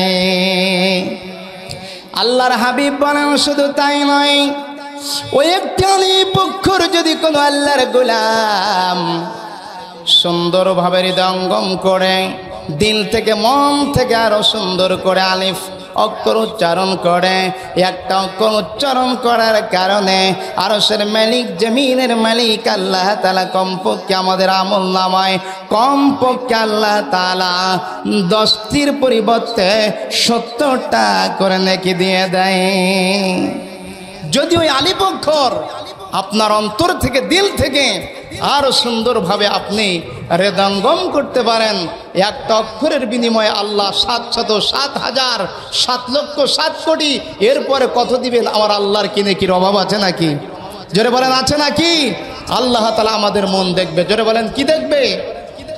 কিন্তু আজকের অসম্ভব হলে ওটা বাস্তব সত্য কথা, যে কিতাব পড়াইলে আল্লাহ গুনাহবান্দার জন্য মাফ করে দেয়, যে কিতাব পড়লে আল্লাহর রহমত নাজিল হয়, সেই কিতাব থেকে আমরা দূরে, আর দুনিয়া হাসিলের জন্য আমরা দুনিয়াকে কুড়ানোর জন্য ব্যস্ত আছি। কথা বলেন ঠিক না বেঠিক? আজকে বলুন তো, এই বাংলাদেশে যত বৃদ্ধাশ্রম আছে, কয়জন টাইটেল পাস কামেল পাস, কয়জন মাওলানা, কয়জন মুফতি, কয়জন মুহাদ্দিসের মা বাবা আজকের বৃদ্ধাশ্রমে? কথা বলেন না কেন? আছে। কিন্তু অনেক IA pass, BA pass, honours masters, PhD, MPhil, PhD, doctor degree ধারীদের মারা বৃদ্ধাশ্রমে আছে না নাই? জোরে বলে আছে না নাই? ও মুসলমান, এই ছোট্ট বেডের ভিতরে তোমার মা এবং তোমার মা তোমাকে জায়গা দিয়েছে, সুদীর্ঘ 10 মাস 10 দিন মেডিকেল সায়েন্স পড়েছেন, কম বেশি রয়েছেন, কিন্তু এই সুন্দর এই পৃথিবীর আলো বাতাস দেখানোর জন্য, এই পৃথিবীর অপরূপ দেখানোর জন্য, এই পৃথিবীর কত নিয়ামত দেখার জন্য মা প্রায় 4,500 লাতিকে তোমাকে এই দুনিয়ার সুখ শান্তি দেখানোর জন্য আজকের এই ছোট্ট পেটের ভিতরে মা তোমাকে জায়গা দিয়েছিল। কিন্তু তুমি ভালো লেখাপড়া শেখার পরে, তুমি ধনী হওয়ার পরে, ব্রাড বিল্ডিং অট্টালিকা বানানোর পরে, এসি বাড়ির ভিতরে তোমার ছোট্ট মায়ের জায়গা হয় না, এমন কুলাঙ্গার সন্তান এই পৃথিবীতে, এই দুনিয়ায়, এই দেশে আছে না নাই? কথা বলেন না কেন মুসলমান, আছে না নাই? সুতরাং এখনো বলি, ও মুসলমান, আপনি বাংলা ভাষাভাষী মানুষ, আপনি বাংলা পড়ুন, কোনো বাধা নাই, যেহেতু আমাদের মাতৃভাষা বাংলা, আমাদের পড়তেই হবে, ঠিক না বেঠিক? কবরের ভাষা আরবি, জান্নাতের ভাষা আরবি, কোরআনের ভাষা আরবি, এটাও আমাদের শিক্ষা দরকার, আছে না নাই? ইন্টারন্যাশনাল ল্যাঙ্গুয়েজ ভাষা হিসেবে ইংলিশ, এটা আমাদের আন্তর্জাতিক পরিমণ্ডলে পরিচিত হওয়ার জন্য ইংরেজিকে শেখার দরকার, জানাও দরকার। কোনো দিক দিয়ে আমি এটা ছোট করি না, কিন্তু মুসলমান ডিগ্রিধারী দোয়া কুনুত পড়তে পারে না, অথচ কত ইংরেজি কবিতা তার মুখস্থ, আছে না নাই? মুসলমান কথা বলেন না কেন? আছে না নাই? আল্লাহুম্মা গফিরলি হাজ্জিনা ওয়া মাইয়িতিনা ওয়া শাহিদিনা ওয়া গায়বিনা ওয়া সাগিরিনা ওয়া কবিরিনা, এই দোয়াটা কত প্রফেসর মানুষও পড়তে পারে না। আমি প্রফেসরদের আমি ছোট করে দেখছি না, পড়তে পারে না। ছেলেটার বিরাট ব্রেন, কয় এখানে পড়ে ওখানে পড়ে, পড়ুক। ওনার ছেলে তো মাদ্রাসায় পড়ে, খয়রাতি বিদ্যা, খয়রাতি বিদ্যা যারা পড়ে আল্লাহ এদের ভাতের অভাব করে না। কথা বলেন ঠিক না বেঠিক? জোরে বলেন ঠিক না বেঠিক? কত ইংলিশ কবিতা তুমি পড়েছো, কত শেক্সপিয়ারের গল্প তুমি পড়েছো, কত কিছু তুমি পড়েছো, কত জাতির ইতিহাস, সভ্যতার ইতিহাস তুমি পড়েছো, কত হিস্ট্রি তোমার না মুখস্থ আছে, কিন্তু তোমার বদর, উহুদ, খন্দক, হুনাইন সহ তোমার নবীদের জীবনী, সাহাবীদের জীবনী, তোমার কোরআনের ভালো ইচ্ছা তুমি জানো না, আবার তুমি মুসলমান হিসাবে দাবি করো। এরকম মানুষ আছে না নাই? এই ছেলে খুব ব্রিলিয়ান, সূরা ফাতিহা শুদ্ধ করে পড়তে পারে না। কিসের ব্রেন? কয়েক গুটিগত কবিতা তুমি মুখস্থ করা শিখিয়েছো তোমার বাচ্চাকে। কিছু উপঠৌকন হিসাবে পুরস্কার নেয়ার জন্য তোমার নির্ধারিত বাচ্চার স্কুলের কিছু ট্রাম, কিছু সেন্টেন্স তুমি মুখস্থ করে কিছু কয় মিনিটের বক্তৃতা দিয়ে তুমি মনে করছো আমার বাচ্চা অনেক কিছু শিখেছে। তোমার বাচ্চা আল্লাহর দিন শিখলো না তো কিছুই শিখলো না, সে জান্নাত থেকে যেন আস্তে আস্তে হারিয়ে যাচ্ছে। অথচ অভিভাবক হিসাবে কিয়ামতের দিন তোমাকে জবাবদিহি করতে হবে, এই চিন্তা তোমার একটা বারের জন্য নাই। কথা বলেন ঠিক না বেঠিক? সালেউদ্দিন তাকরিম যে বাচ্চার কথাটা না বললে নয়, কতটা প্রতিষ্ঠানের সঙ্গে প্রতিযোগিতা করেছিল হুজুর? 111টা দেশ। জোরে বলেন কটা? জোরে বলেন কটা? সালে আহমেদ তাকরিম 13 বছরের বাচ্চা মানুষ 11টা দেশের সঙ্গে প্রতিযোগিতা করে, 111টা দেশের সঙ্গে প্রতিযোগিতা করে ইরাককে পিছনে ফেলেছে, দামেস্ক পিছনে ফেলে রেখেছে, মিশরকে পিছনে ফেলে দিয়েছে, আলজেরিয়াকে পিছনে ফেলে দিয়েছে, লেবাননকে পিছনে ফেলে দিয়েছে, ইরাককে পিছনে ফেলে দিয়েছে, ইরানকে পিছনে ফেলে দিয়েছে, মক্কায় যেখানে কোরআন নাজিল হয় তাদেরকে পিছনে ফেলে দিয়েছে, মদিনায় যেখানে কোরআন নাজিল হলো তাদেরকে পিছনে ফেলে দিয়ে আমার বাংলাদেশের 56,000 বর্গ মাইল, এই সোনার বাংলার ছোট্ট একটি দেশের 13 বছরের যুবক গোটা পৃথিবীর ভিতরে আমার বাংলাদেশের মুখ আলোকিত করেছে। কথা বলেন ঠিক না বেঠিক? আর তোমার ছেলে ইংলিশ কবিতা পড়ে, বিভিন্ন বিজ্ঞানীদের থিওরি পড়ে, তোমার ছেলে বিভিন্ন কিছু পড়ে, কিন্তু তোমার ছেলে এত ব্রিলিয়ান্ট বলে তুমি দাবি করো, তোমার ছেলেকে মুখস্থ করাও কিয়ামত পর্যন্ত অন্তত 2 পারা কোরআনের হাফেজ নিখুঁত ভাবে পড়তে পারবে কিনা আল্লাহ জানে। কথা বলেন না কেন? কথা বলেন না কেন? সুতরাং ভাইরা আমার, আমি আপনাদের সামনে নবীর ছোট্ট একটা হাদিস আমি তেলাওয়াত করেছিলাম। আল্লাহর হাবিব বলেন, তালাবুল ইলমি ফারিদাতুন আলা কুল্লি মুসলিম, প্রত্যেক মুসলমান সন্তানদেরকে, নারী এবং পুরুষদের ইলমে দ্বীন শিক্ষা করা, জোরে বলেন ফরজ না সুন্নাত? জোরে বলেন ফরজ না সুন্নাত? ফরজ না সুন্নাত? কিন্তু যেখানে আল্লাহ ফরজ করে দিয়েছেন ওখানে আমরা যাই না, যেখানে আল্লাহ গুনাহ মুক্তির ব্যবস্থা করেছেন সেখানে আমরা যাই না। কোরআন পড়লে সুদ এই পৃথিবী থেকে বিদায় নিয়ে নিবে, ঘুষ বিদায় নিয়ে নিবে, দুর্নীতি বিদায় নিয়ে নিবে, কোরআন পড়লে অত্যাচার বিদায় নিয়ে নিবে। কোরআন জানাওয়ালা মানুষ যদি দুনিয়ায় বেশি হয়ে যায়, গোটা পৃথিবীতে আল্লাহর রহমত নাজিল হবে, আকাশ থেকে আল্লাহ তাআলা সাকিনা আর প্রশান্তি দান করবে। কথা বলেন ঠিক না বেঠিক?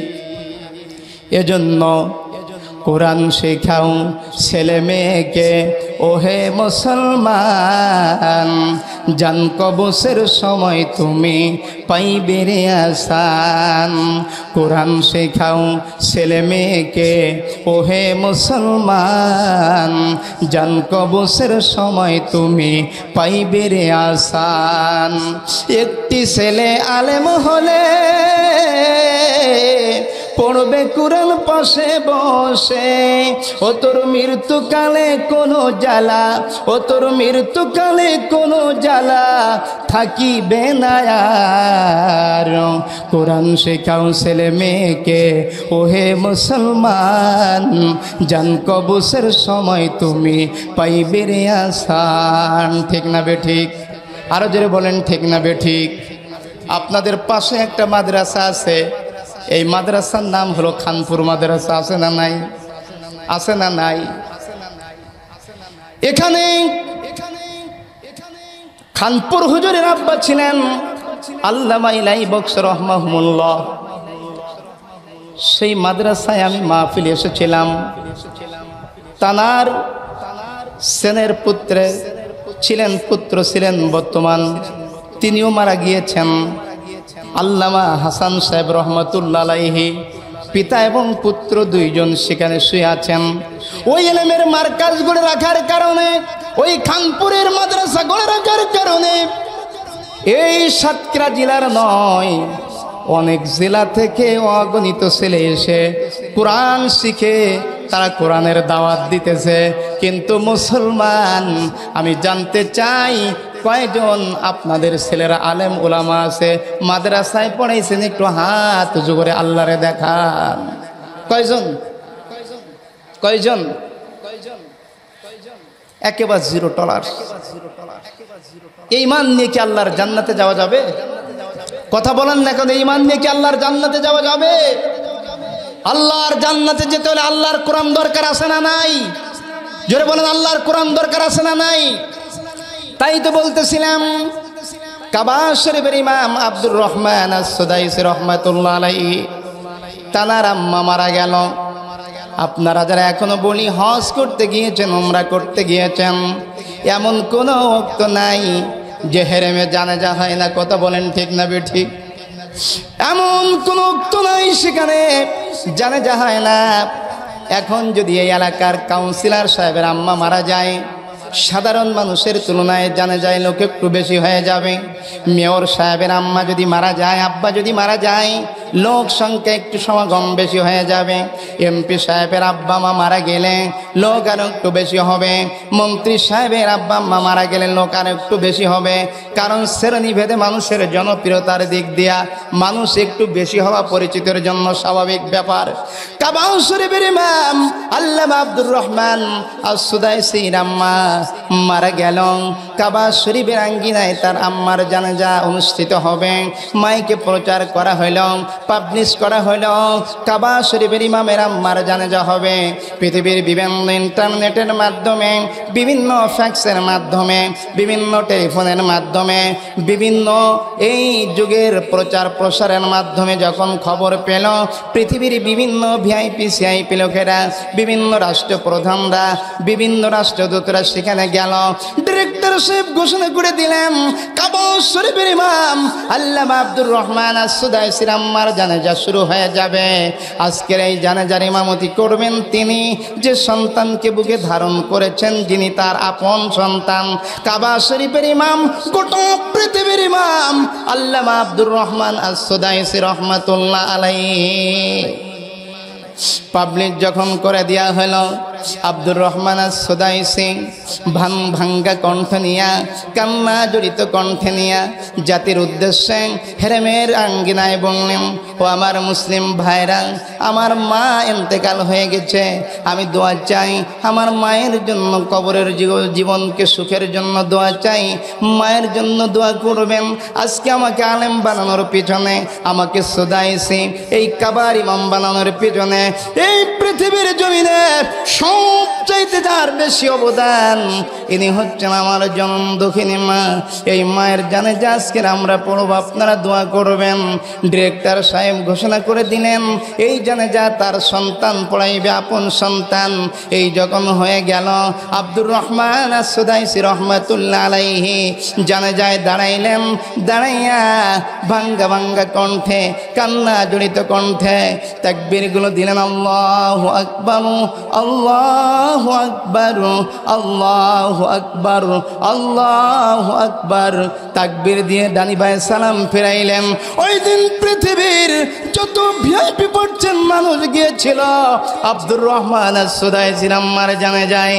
যাওয়ার পরে তারা বলছিল, ও কাবার মালিক, জীবনে কত বড় চেয়ার পেয়েছে, জীবনে কত সম্মান পেয়েছে, জীবনে কত মর্যাদা পেয়েছে, জীবনে কত সম্মান ইজ্জত পেয়েছে, কিন্তু আজকের কোন সন্তান আজকের এই মহিলা বুকে ধারণ করে গেল, যে মহিলা তার সন্তানকে বুকে ধারণ করেছেন, পেটে ধারণ করেছেন, আর তার মায়ের জানাজা তিনি নিজেই আদায় করছেন কাবার আঙ্গিনায়। আমাদের মনে হয় এর চাইতে ভাগ্যবতী মা, এর চাইতে গুণবতী মা আকাশের নিচে জমিনের পরে কম সংখ্যক রয়েছে। একবার জোরে বলেন ঠিক না বেঠিক? এই জঘন্য হয়ে গেল।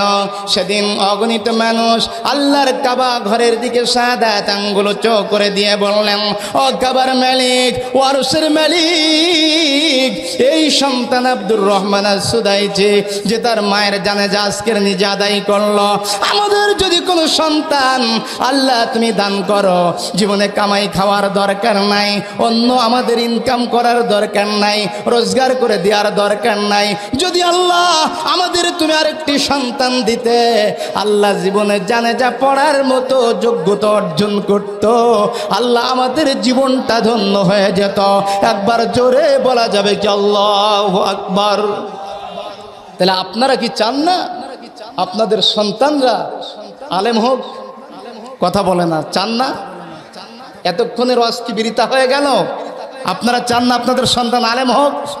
আপনাদের নাতিপুতারা যার সন্তান আর হওয়ার কোনো সুযোগ নাই, একজন বলতেছে চাচা দোয়া করেন। কি দোয়া? বলছে রব্বি হাবলি মিনাস সলিহিন। আমার বাজানকে দিয়েই বলি। তা বলছে চাচা এই দোয়া করেন কেন? বলে হুজুর শিখে দিয়েছে এই দোয়া করার জন্য। তা বলছে চাচা দোয়ার অর্থ কি আপনি জানেন? বলে না জানি না। বলছে রব্বি হাবলি মিনাস সলিহিন, এই দোয়াটা করেছিলেন জাতির আব্বা, জাতির কর্ণধর, জাতির অভিভাবক, মুসলিম মিল্লাতের পিতা হযরত ইব্রাহিম খলিলুল্লাহ। একবার জোরে জোরে বলুন আল্লাহু আকবার। আমার বাজানের বয়স 90 বছর, তাই বলেছে মাওলানা। ইব্রাহিম আলাইহিস সালামের বয়স তখন 86 বছর। কম বেশি কিতাবের ভিতরে, তাফসীরের ভিতরে লেখে কোনো সন্তানাদি নাই, কোনো সন্তানাদি নাই। আল্লাহর কাছে অ্যাপ্লিকেশন করছে, আল্লাহ তাআলার কাছে দরখাস্ত করছে, ও আরশের মালিক, ও জমিনের মালিক আল্লাহ, তুমি আমাকে তো নবী বানিয়েছো, আল্লাহ রব্বি হাবলি মিনাস সলিহিন, আল্লাহ তুমি আমাকে একটা নেক পুত্র সন্তান দান করো। জোরে বলেন কি সন্তান? জোরে বলেন কি সন্তান? নেক পুত্র সন্তান দান করো। এখন আমাদের অনেক মুরব্বীদের খালি মেয়ে আছে, 2টা 3টা 4টা 5টা 7টা পর্যন্ত আছে না নাই? শুধু ছেলে হয় কিনা এই আশায়, আছে না নাই? এখন এই আশায় শুধু ছেলে ছেলে ছেলে, 7টা মেয়ে হয়ে গেছে। কিন্তু ইব্রাহিম আলাইহিস সালামের বয়স 86 বছর, কোনো সন্তানাদি নাই।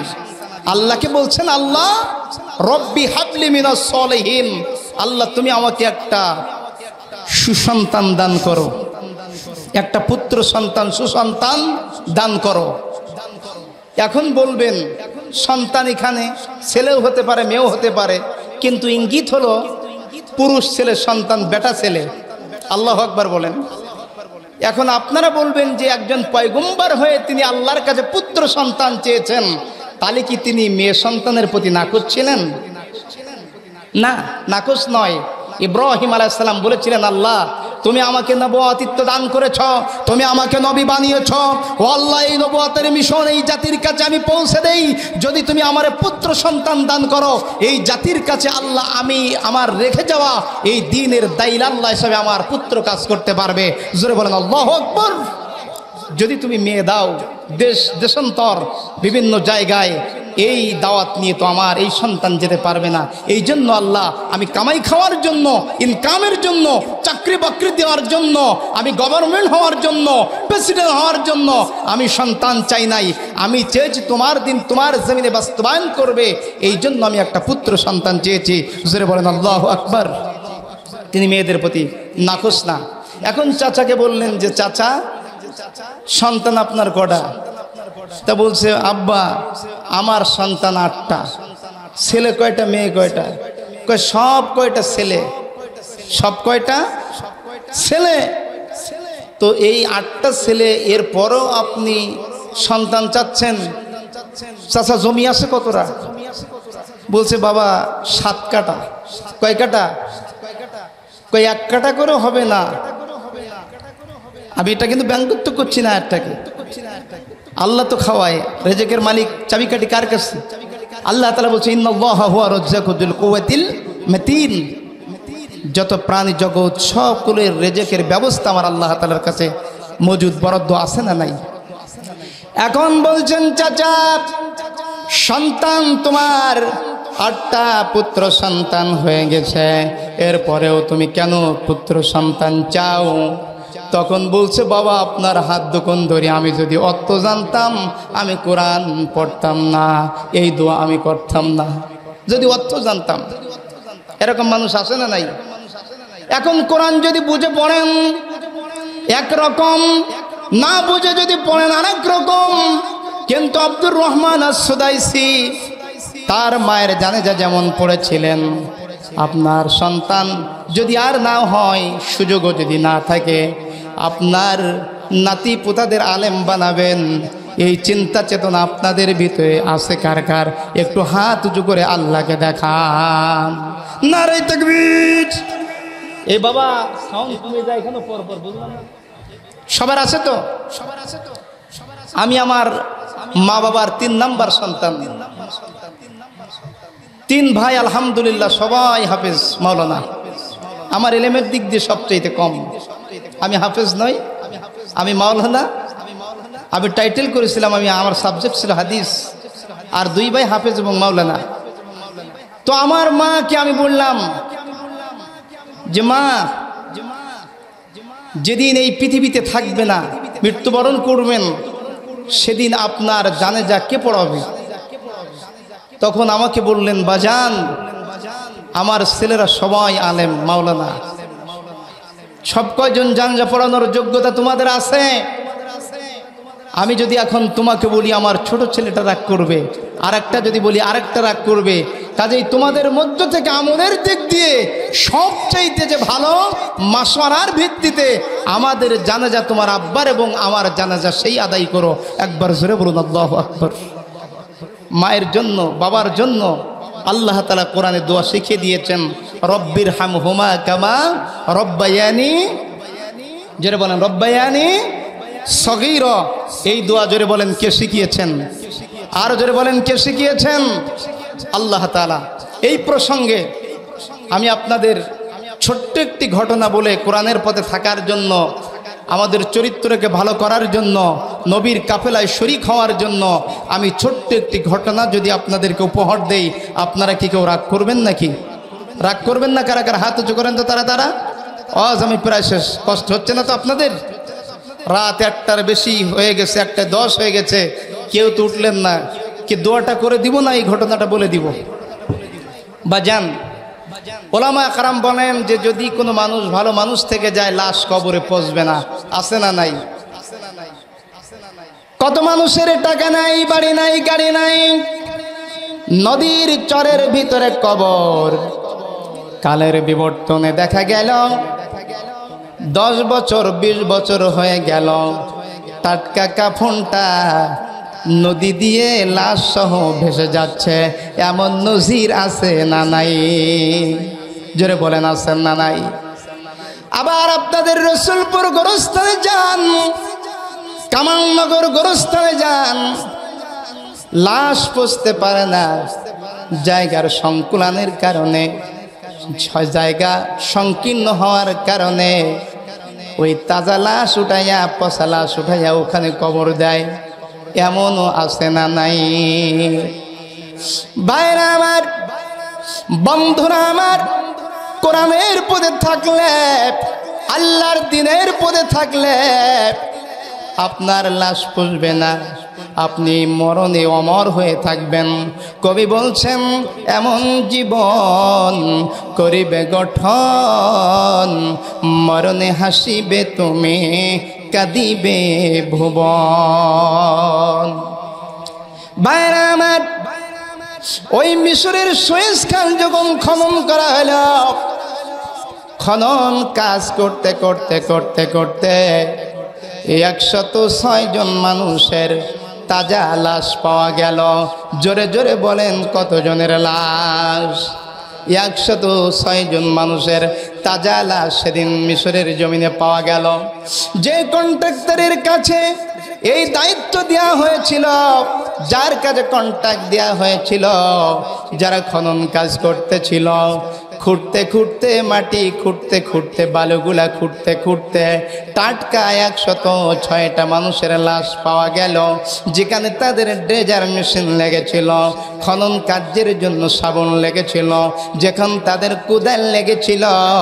এই শরীর মোবারকের ভিতরে লাগার সাথে সাথে একজন জীবন্ত মানুষের শরীরে আঘাত করলে যেমন না টাটকা রক্ত প্রবাহিত হয়ে যায়, এই 106টা ব্যক্তি যখন এই টাটকা লাশগুলা পাওয়া গেল, ওদের গায়ে যেখানে আঘাত লেগেছে রক্তগুলো ফিঙ্কি দিয়ে বাহির হয়ে রক্তগুলি স্রোতে প্রবাহমান হয়ে গেল। এই যখন হয়ে গেল, মিশরের প্রধানমন্ত্রী তখন ছিলেন হিশাম ইবনে আব্দুল মালিক। তিনি ছিলেন ইমামুল আদেল, একজন ন্যায়পরায়ণ বাদশাহ, একজন আল্লাহওয়ালা বাদশাহ, একজন ইমানদার বাদশাহ, কন্ট্রাক্টর সাহেব, দায়িত্ব নিয়োজিত ব্যক্তি। হিশাম ইবনে আব্দুল মালিককে যখন খবর দেওয়া হলো, তিনি বললেন 1 নয় 2 নয় 5 নয় 10 নয় 106টা লাশ এই খনন কার্যে পাওয়া গেল। এই খনন কাজ করতে করতে পাওয়া গেল একটা মাঠে প্রান্তরে সুন্দর অবস্থায় এই লাশগুলা রেখে দাও। লাশগুলা যখন 106টা লাইন দিয়ে রাখা হলো, রাখার পরপরই রক্তর প্রবাহমান আর স্রোত বেড়ে গেল। এক পর্যায়ে এই লাশগুলো দিয়ে রক্তর নালা তৈরি হয়ে একটা ড্রেনে পরিণত হয়ে গেল। রক্তগুলি 106 জন মানুষের শরীরে দিয়া বাইর হতে লাগলো, নড়ের মতো গর্ত দিয়ে একটা ক্যানেল দিয়ে বাইর হয়ে যেতে লাগলো। এই যখন হয়ে গেল, মিশরের প্রধানমন্ত্রী হিশাম ইবনে আব্দুল মালিক দ্রুত গতিতে এসে সেদিন ভিআইপি ডাক্তারদেরকে ডাক দিয়ে বললেন, ও আমার ডাক্তারেরা রে, ও মিশরের জনপদের বড় বড় ডাক্তারেরা রে, সর্বপ্রথম তোমাদের কনফারেন্স নয়, কোন সাংবাদিক সম্মেলন নয়, সর্বপ্রথম তোমাদের কাজ হলো এই 106 জন মৃত্যু মানুষের এই শরীর থেকে রক্তগুলো বন্ধ করা। ওই 106 জন মানুষের এই শরীর থেকে রক্তগুলো বন্ধ হয় কিভাবে, এই পরিকল্পনা তোমরা গ্রহণ করো। এই পরিকল্পনা যেই গ্রহণ করতে গেল, ডাক্তারেরা রক্ত বন্ধ করার জন্য যত মেডিসিন প্রয়োগ করে, যত ঔষধ প্রয়োগ করে, তত যেন রক্তর প্রবাহমান গতি আরো বহু বহু গুণে বৃদ্ধি পেতে লাগলো। মিশরের প্রধানমন্ত্রী ডাক দিয়ে বললেন, ডাক্তারেরা রে, কি চিকিৎসা করো, কি মেডিকেল টিম তোমাদের কাছে আছে? মৃত্যু মানুষের শরীর থেকে রক্ত বন্ধ করতে পারো না। হেকিমদের কেন হলো, হেকিমরাও বন্ধ করতে পারলো না। মিশরের প্রধানমন্ত্রী অস্থিরতা প্রকাশ করলেন, কি করা যায়? আমি এখানের প্রধানমন্ত্রী, আজকের আমার জামানায়, আমার রাজত্বকালে, আমার ক্ষমতায় থাকাকালীন সময়ে 106টা লাশ পাওয়া গেল। এই খনন করতে করতে আজকের কি হলো আমি এর উপর তো খুঁজতে চাই, আমি এটা ডিপলি আমি খুঁজে দেখতে চাই, আমি এটা বাহির করতে চাই। কিভাবে করব আমি জানি না। সেদিন ওই যত রক্ত বন্ধ করার জন্য মেডিসিন দেয়া হলো, শরীর থেকে রক্তগুলি সেদিন প্রবাহিত আরো বেশি হয়ে গেল। ডাক্তার সাহেবের ভিতরে একজন ইমামদার বলছে, ডাক্তার, আমরা এই ঔষধ দিয়ে মেডিসিন প্রয়োগ করে কোনো কাজ করতে পারবো না। আমাদের মনে হয় এটা আসমানি কোনো ফয়সালা হবে। যদি এটা আসমানের মালিক এই রক্তটা প্রবাহিত করে দেয়, আমরা জমিনের ডাক্তার দিয়ে আসমানি রোগের কোনো চিকিৎসার পরিবর্তন করতে পারবো না। একবার জোরে বলা যাবে কি সুবহানাল্লাহ? হিশাম ইবনে আব্দুল মালিক চিন্তায় পড়ে গেলেন। ডাক্তারেরা ফেল হয়ে গেল, ডাক্তারদের সব বুদ্ধি সব মেধা যোগ্যতা হার মেনে গেল, হেকিমদের যোগ্যতা হার মেনে গেল। এবার তিনি ডাকলেন ওই মিশরের বড় বড় মুহাদ্দিসদেরকে, ডাকলেন ফকি মুফতিদেরকে, ডাকলেন বড় বড় আলেমদেরকে।